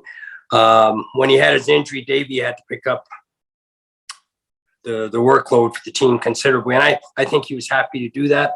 And he owed that to Tom. He really did. Tom had sacrificed so much for them and committed so much to their team. And after his back surgery and all the injuries, Davey had to carry the load for him. But I think Davey looked and didn't think they had a great future as a team if they didn't consider going back to the WWF. What was going to be there for them, and they obviously weren't having the level of matches that they were before Tom's injuries. And I think Davey thought there was a very limited future as a team. And I think, there wasn't a good level of communication between them. They didn't spend a lot of time personally. They weren't really close outside the ring. When they did tours together, they were fine. They stuck together and always looked out for each other, but outside the ring, they were very independent. Tom kind of had his life, Davey had his life, and there wasn't really any negotiating there. And when Davey made that decision, I'm going to patent the name on my own so I can use it and go back to WWF as a single star, Dynamite just felt so betrayed. It was also, I think, just before an All Japan tour was scheduled. So Davey canceled out of that, never spoke with Dynamite, let him know beforehand that he was doing that. And Tom just thought that was a slap in the face. And then Tom continued to tour All Japan. I think they brought Johnny Smith in as kind of the replacement for Davey, but the they British never had. Bruisers, I believe they were called. The British Bruisers, and they couldn't duplicate what the Bulldogs had already done, and with Tom's limited ability in the ring, and Davey, who was providing most of the work, to sustain them and get them over, now leaving the team, it made it very hard for Tom to get over. So he was very bitter on a lot of levels, especially with Davey taking the name and using it for his own. And Tom rejected that notion very much, and he just thought Davey was a traitor and someone who had no gratitude to Tom, who should have stayed loyal to him and and stabbed him in the back and left him behind. And it was really unfortunate. They never spoke a word again to each other. They never had any communication or dialogue, for the remainder of their lives, just went totally their separate ways. And, Dynamite went on to trash Davey very much in his book. And, and a lot of that was unfortunate, but in their time together, they were very loyal and stood up for each other as a team. And that's one thing I don't see in a lot of tag teams today's. Dynamite and Davey looked out for each other, even though Dynamite was more of the spokesperson, but when they made decisions, they looked out for each other. So if they weren't happy with the direction Vince was going with them, they would just say, we're not doing this, and because they both were firm and united with each other. That's what made them effective and loyal as a team, because they didn't allow promoters or any boys basically to take advantage of them, and they always had each other's backs. But when they had this split, and their careers and lives turned in different directions, it was very tragic, because there was never any dialogue or communication between them again. With the trademarking, the book suggests that Davey actually wanted to originally cut Tom in with the trademarking, but the fact that it costs some thousands to do, Tom was not interested, so Davey went ahead and trademarked the British Bulldog for himself. Is that how it went? Yeah. I don't have firsthand knowledge of that, but I remember when Davey trademarked it, he did it for a couple of reasons, so he could use the name legally himself, and they also didn't want WWF trademarking it, and WWF hadn't done that. They had trademarked a lot of other names, and gimmicks with their industry, but they hadn't with the British Bulldogs. And Davey researched that, and had a lawyer check into it. So he had approached Dynamite and said, "Why don't we trademark the name? Then we can use it everywhere." And Tom just thought it was a waste of money, so we don't need to do that. But that strikes me as so funny, how he got so upset with the trademarking of the name when he was actually originally, it was all above board when Davey and Diana said, "Hey, we're doing this. Do you want in on it?" And then he got so upset later on down the line. Yeah, just the fact that Davey was billing himself as the British Bulldog, where did that leave Dynamite? Legally, Dynamite couldn't use the name, so I think Tom just saw that as an insult, that Davey was billing himself as the British Bulldog, like the only one that still matters, or has a name in the industry, and Tom was still working, basically just doing tours of Japan and working a little bit in England. But he just saw that as another betrayal, that Davey would carry on and use the name himself as the only British Bulldog, and where did that leave Tom? So that just made Tom even more bitter. Yeah. One more thing that I wanted to pick up on that you mentioned. Dynamite had an aversion to working for the WWF. Was it because of the schedule? Was it because he didn't think he wasn't where he was when he first went to the WWF years ago, or did he have a problem with Vince specifically that I'm unaware of? I think all those things. Tom had a lot of pride, and when they left, I think this was toward the end of '88. It was after the fallout of the Rougeau incident, and Tom just decided, I don't want to go back to WWF. I think he was concerned that if he went back there, it would look like he had no other options, right? He had to basically put his tail between his legs and go back to WWF, because there weren't any other options. I think Vince was pretty keen on bringing them back, because the Bulldogs had been a huge commodity for them. They'd had great success with them, and maybe after a couple of years, after they're out of the promotion, they could have brought them back, maybe made them heels, but I think for Tom, he figured their run was already over. He was very self-conscious about what he could do in the ring and what he couldn't, and with his injuries, he knew he couldn't perform at the level he once did, and that was very hard for him. And and to be honest, Tom hadn't done himself any favors with his lifestyle. He was heavily drinking. He was taking so many painkillers, and his work rate had deteriorated a lot. Even though he was still putting out, working as hard as he could, the injuries had caught up with him so much, and I think he realized he had a limited career span there. But it was very true that when Vince had seen him in the dressing room at an All Japan show, this was in 1990, I think, they were doing a joint promotional show with Hulk Hogan and All Japan, and Vince went over there and saw all the boys in the dressing room and saw Dynamite and Davey and shook hands with both of them, and said to Dynamite, "You guys are welcome to come back anytime." And I think he was pretty sincere in that gesture. And then Tom basically flat out told him, "I'd never work for you again." And I think it gave Tom a lot of satisfaction to say that in front of the other boys. Like, I don't need to kiss Vince McMahon's ass, and I can tell him right in front of the other boys, that I don't want to work for him again, and for Davey, that was not not the direction he wanted to go. He wanted to keep his doors open and go back there and make that money that he once did and get that exposure, because once you aren't working for WWE or WCW, you lost that TV exposure and you were no longer a big star, right? You basically would just have to rely on Japan, and that was about it. So Davey obviously took a different career path and patented the name and went back as the solo Bulldog, and Dynamite was very unhappy with him over that. You and I, and I'm sure the vast majority of people watching this know that for Dynamite, it was a sad ending after that. Dave would have his ups and downs, obviously, and he passed away very young as well, sadly. But we're not going to end this show on a downer. If you want to know all the story about that, buy Steve's book, Dynamite and Davey. But we are going to do a little sort of closing bit that I call the firing line. And this doesn't actually have anything to do with Davey and Dynamite, but it's a bit of a quick fire thing. I'm going to give you some names. You just tell me what you think about them quickly. If there's a very quick story to add with them, please give it me. And the first name is Dr. D, Dave Schultz. Wow. It's tough to do a quick story on Dave. I know that. Yeah. David was a big draw for Stampede.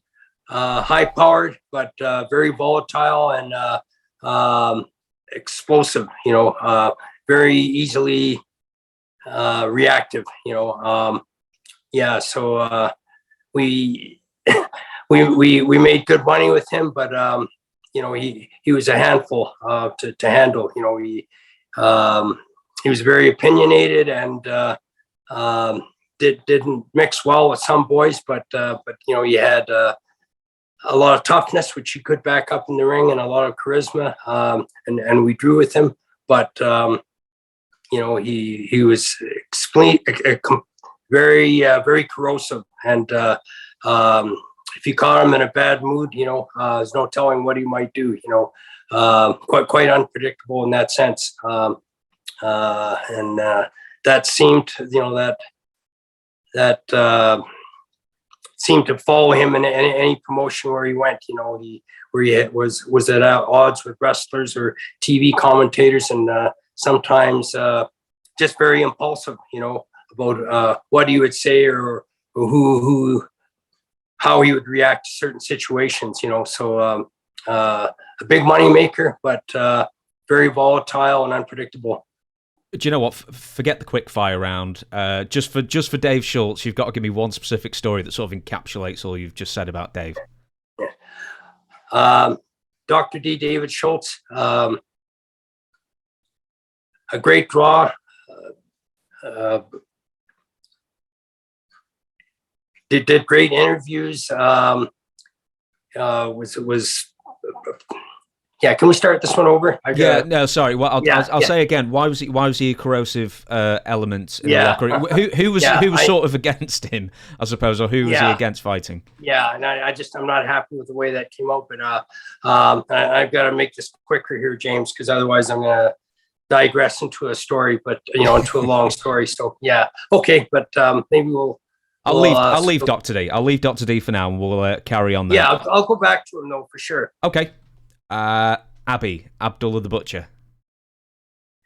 Abdullah the Butcher, King of Mayhem. He was a master of gimmicks and hardcore wrestling, and he was a big draw because he not only convinced fans but wrestlers, of his unpredictability in the ring, and had a great career. Next one is, and I don't know how many people know that Don Morocco was in Stampede for a brief period because he came in with the Bulldogs. So he left around the same time, and he had a brief run there. But Don Morocco, a big man who could work very well. A good worker, very laid back and easygoing in the ring. I think.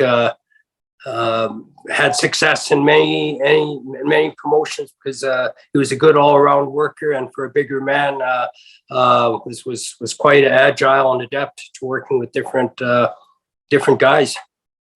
Honky Tonk Man, Wayne Ferris. very colorful, great interview. Obviously duplicated the Elvis persona or look-alike very well. And that's what got him over as much as his work in the ring. With Honky, I find it so funny that he was such a great bad guy, and then WWF looks at him and goes, well, there's the next top babyface friend of Hulk Hogan, and it just didn't work at all. He's just a natural, hateable guy in the best way. Yeah, it's interesting because when we first came to Stampede, we brought him in as a babyface, as a tag team with David Schultz, and I think people just sort of saw through, his Southern rhetoric, as someone who's artificial, as we're insincere, and maybe just a bad copy of a Elvis or Jerry Lee Lewis persona, and that's what seemed to make fans hate him naturally, and he always got over better as a heel for that. Next one's Archie Goldie. Archie Goldie, one of the most intense heels in the business. When he wrestled as Archie Goldie, he did his own interviews, never really needed a manager. Everywhere else, he was the Mongolian Stomper who had a manager. But it was just one of the best secrets in the business when he worked for Stampede, because his intensity and his interviews were just revolutionary. They were so convincing. Fans believed him, and he was just a very methodical heel that was intense in the ring, and a great all-around worker who had success in so many different territories. But in Calgary, he was always Archie Goldie. Everywhere else, he was the Mongolian Stomper. Mm-hmm. This might go slightly longer than a short answer. Outback Jack.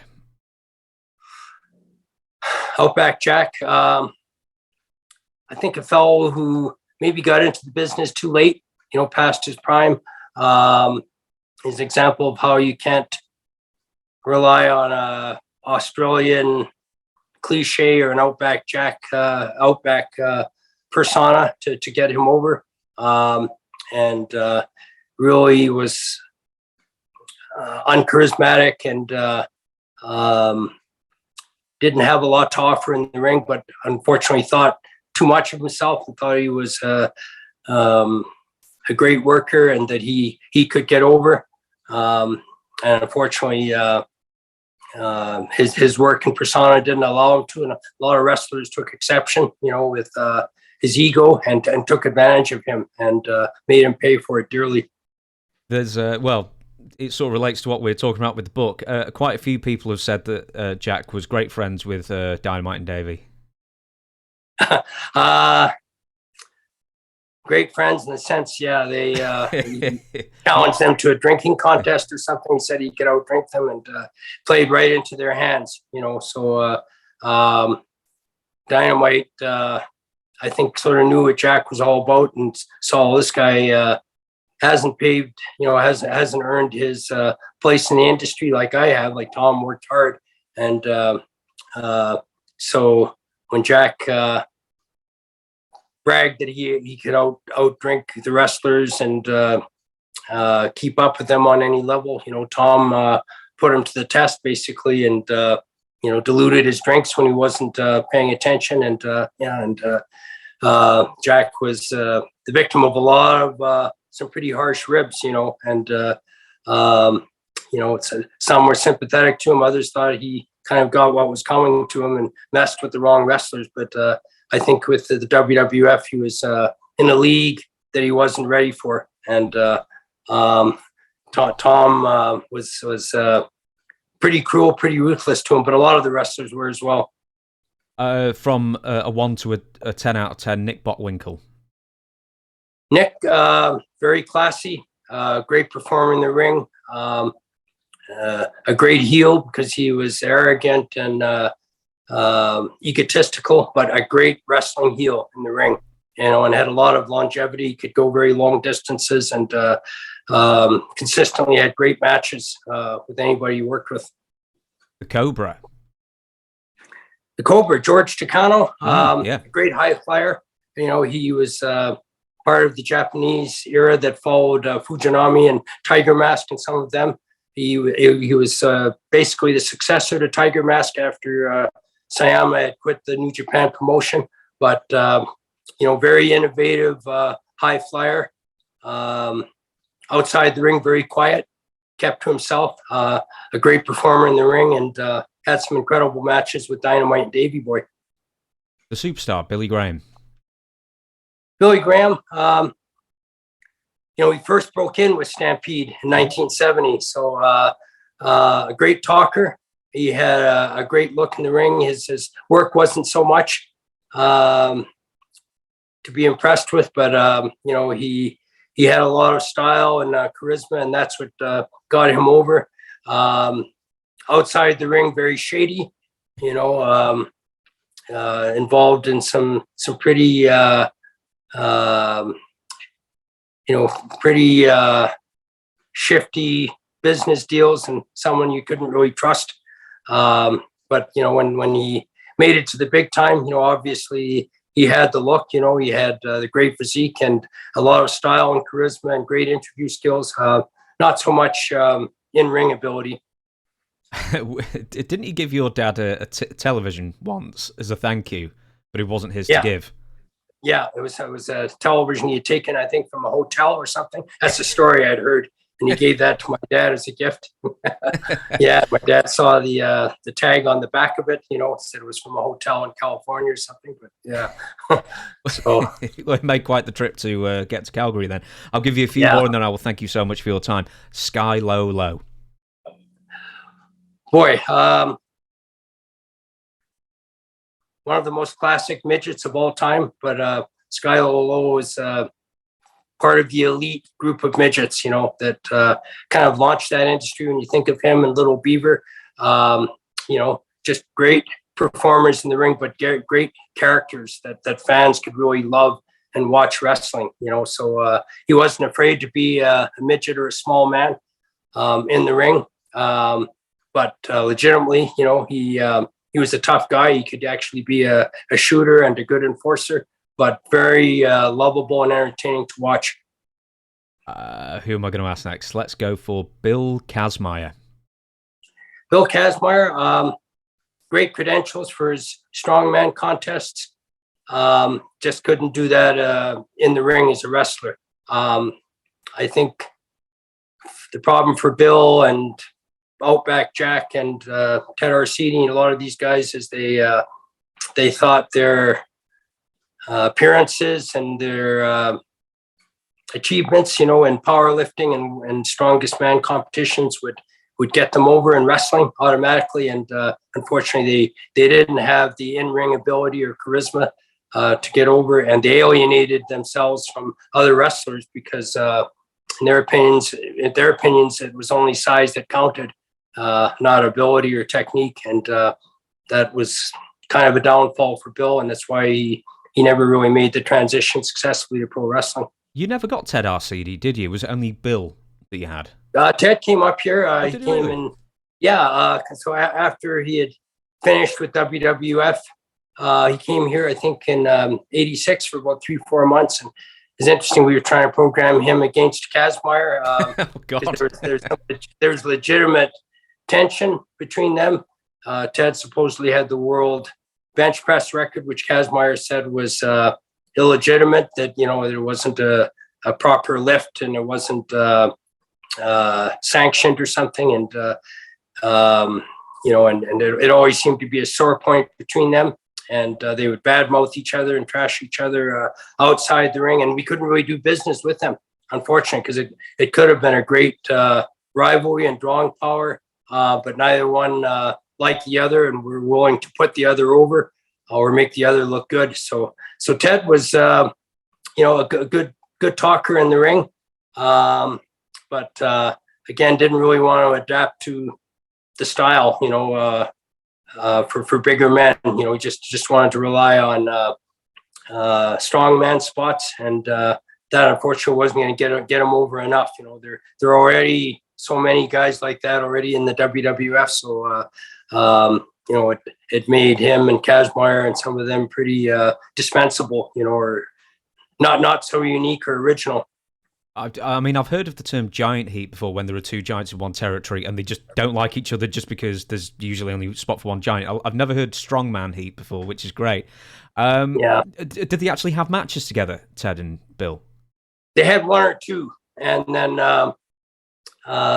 Ted kind of had a falling out and just left the promotion. But I think part of that is he didn't want to put Kazmaier over, and Bill didn't want to put him over. So it became kind of an unmanageable program, and neither one really had the experience or know-how to work well together, and they didn't have good matches, just as there was lack of cooperation, and neither one wanted to put the other over and make the other look good.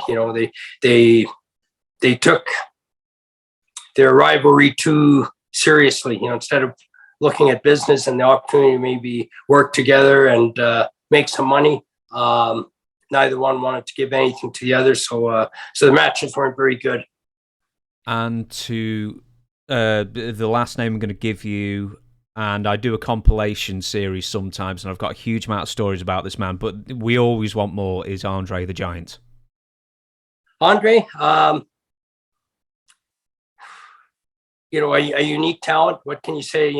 Just incredibly agile for his size. We could work with so many different wrestlers. And a unique attraction on so many levels. Stood out as different from all the other big men because he could actually wrestle long distances and do a lot of great spots. Until he got heavier and overcome with injuries. Outside the ring, pretty moody.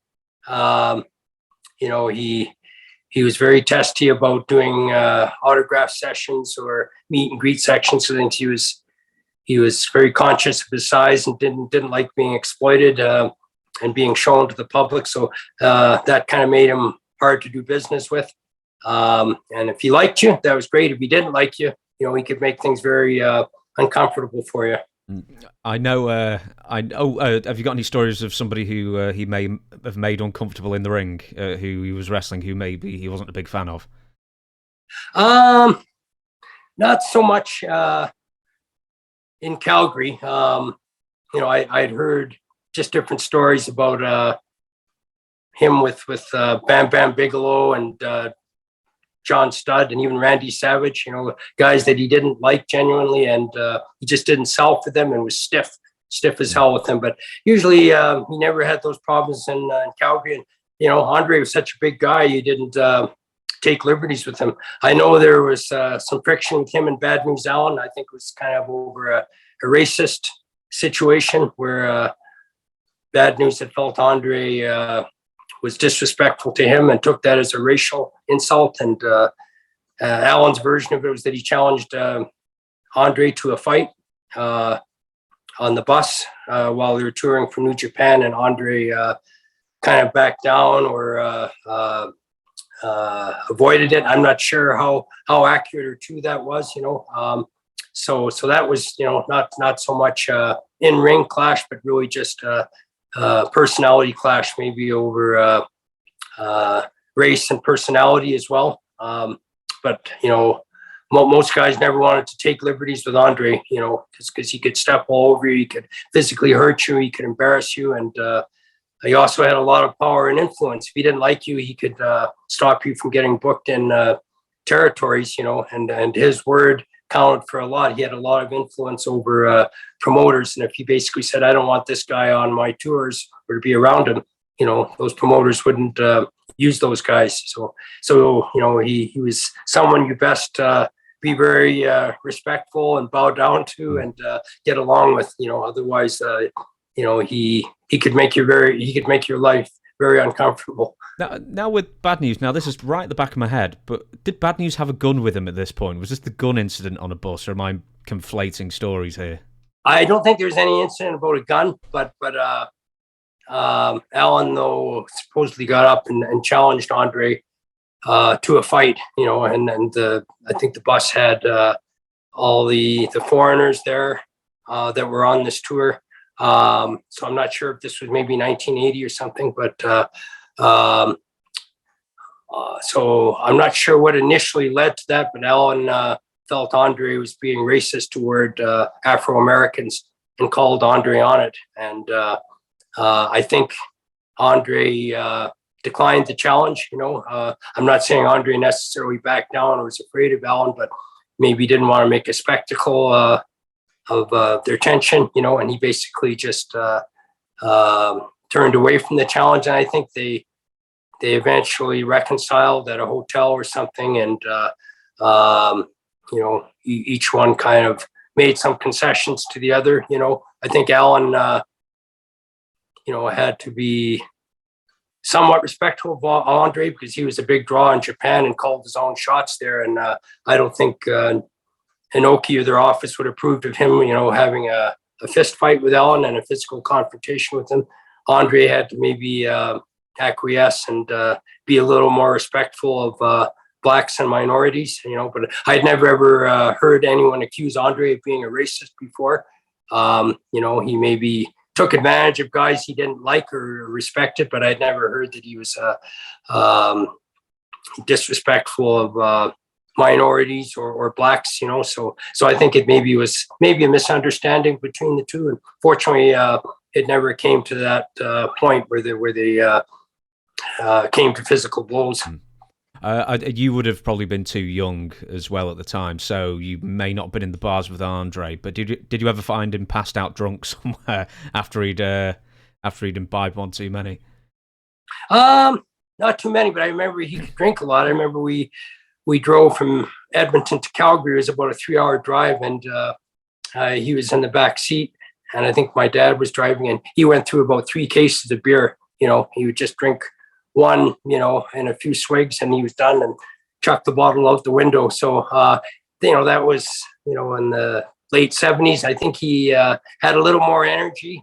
I think years later, though, as he got older and he gained more weight, it was harder for him to handle that many drinks. But in his younger days, he could go many hours on road trips or a plane flight and drink as much as he wanted, and still had quite a high energy level. But obviously that waned as he got older and heavier, and obviously had some health issues with his growth size. Yeah. I want to thank you so much for spending so much time with me. Before I let you go, it's sort of a reminder of why we're here is to discuss the book mostly, and you've got it right there if you want to do one more plug. Well, I think Steve Bell's book is a great read. It's a really balanced retrospective of Dynamite's and Davey's lives and their careers, their achievements as solo competitors, and how they revolutionized the tag team industry, not only in Stampede, but in Japan and the WWE. It looks at the highs and lows of their lives and their careers. There's a lot of controversy, about some of the pranks and ribs they pulled, and their lives, unfortunately, being affected negatively by steroids and prescription painkillers and alcohol. But what can't be overlooked is what they did for the industry, and how good their matches were, and how they complemented so many other wrestlers, and how much money they made for promoters, and really set a standard and pace for the industry that's never been matched, since their era. Let's have one more look at the book, thanks. It's a bit offset, so show it the camera. There we go. Dynamite and Davey by Stephen Bell. Available pretty much everywhere, I think. Or is it mostly an Amazon book? It's, I think, available in bookstores and definitely on Amazon. Okay, then. So I'll have all the Amazon links and any other links I can put on there, so I encourage you to go buy the book. But for now, thank you very much for watching. I will catch you, whoever the next guest is. And thank you very much, Ross, for spending so much time with me. Okay, James? Yes. Yeah, okay. Let's do the David Schultz anecdote. Oh, okay. Sorry, we're doing a David Schultz anecdote now. Yeah, okay. Yeah. David Schultz anecdote. Let's go. David Schultz, high-powered, energetic, had a lot of confidence in himself, and he could back himself up inside or outside the ring, and you definitely didn't want to get on the bad side of him. He could be a nightmare for promoters to deal with and other wrestlers if he was on the bad side of you. You can't deny, though, his box office ability. In a sense, he was like an earlier version of the rebellious type, like Stone Cold Steve Austin, this rejection of bosses and superiors. And that's the way David Schultz was, this attitude that you could tell promoters, your bosses, where to go and call your own shots. And, he was living proof of that. But that's what made him a big draw and very identifiable with fans. And he made our promotion a lot of money and had a great run, until it kind of collapsed with the John Stossel incident and negative relations he had with promoters and Vince McMahon. But to that point, he was a very charismatic,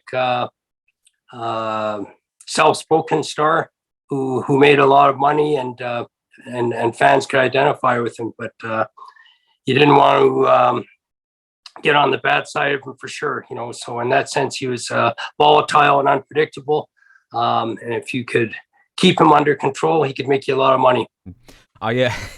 With Dutch, when I interviewed him and I mentioned who was it? Who shot road signs when they were going around in Florida? And he just went, oh, Dr. D. And he didn't just have one gun, he had several. He just carries several guns with him across Florida, shoot signs, shoot anything, put a gun in someone else's face who cut him off for everything. It's like, man, yeah, interesting. Very interesting. And David, you had to be on his level to be around him. If you were riding with him on road trips, you could never be late. If you were like 1 second behind, he would leave you behind. If you ate or drank something in his car, he would basically just throw you out. That sense, he was very unpredictable and controlling, and the littlest things could set him off, and I think it made a lot of guys uncomfortable to be around him, and you didn't know when he might snap at you or turn on you. So, a lot of guys didn't like riding with him. They were uncomfortable. Say, well, I think we'll ride in the van with 12 other wrestlers rather than David, because we don't know what might set him off, because he might boot us out of the car or eject us or turn on us. I think he did his own driving too. He didn't let any other wrestlers take the wheel over, even though he might be driving 8-9 hours. So I think he was taking a lot of uppers and speed, basically, just to stay awake. But I think that also made him temperamental and very volatile. And you didn't want to catch him when he was irritable or having a bad moment, because he was quite unpredictable in that sense, and pretty sure of himself. He was cocky, and he knew he could back himself up, and he had some size and toughness. So not too many guys stood up and challenged him. But for a fan, he was a dangerous guy to piss off. If you threw something at him or hit him in any way, he would come after you, and it was hard for him to restrain himself. Once that trigger was pulled, he was very dangerous. He would physically pummel somebody that just took that liberty with him, and I think that was a problem for him in some territories. We had lawsuits against him because he had overexceeded that boundary and pummeled fans that probably touched him first or hit him first. And for David, there's no way he could control himself, or restrain himself, and he would pummel somebody or bludgeon somebody almost, because he once that precedent was set, that somebody, a fan or a mark had gone after him. He was very hard to control and hold back. So in that sense, he was he was pretty unpredictable and volatile, but he also had a lot of charisma, and people looked up to him and identified with him. And he was just anti-authority type that very much was sort of someone that was similar to Steve Austin and even The Rock and some of these guys that fans could relate and identify to, because so many of us want to be anti-authoritarian with police or our bosses, or leaders in our society that have screwed us or taken advantage of us in some way. And David Schultz was kind of the epitome of that.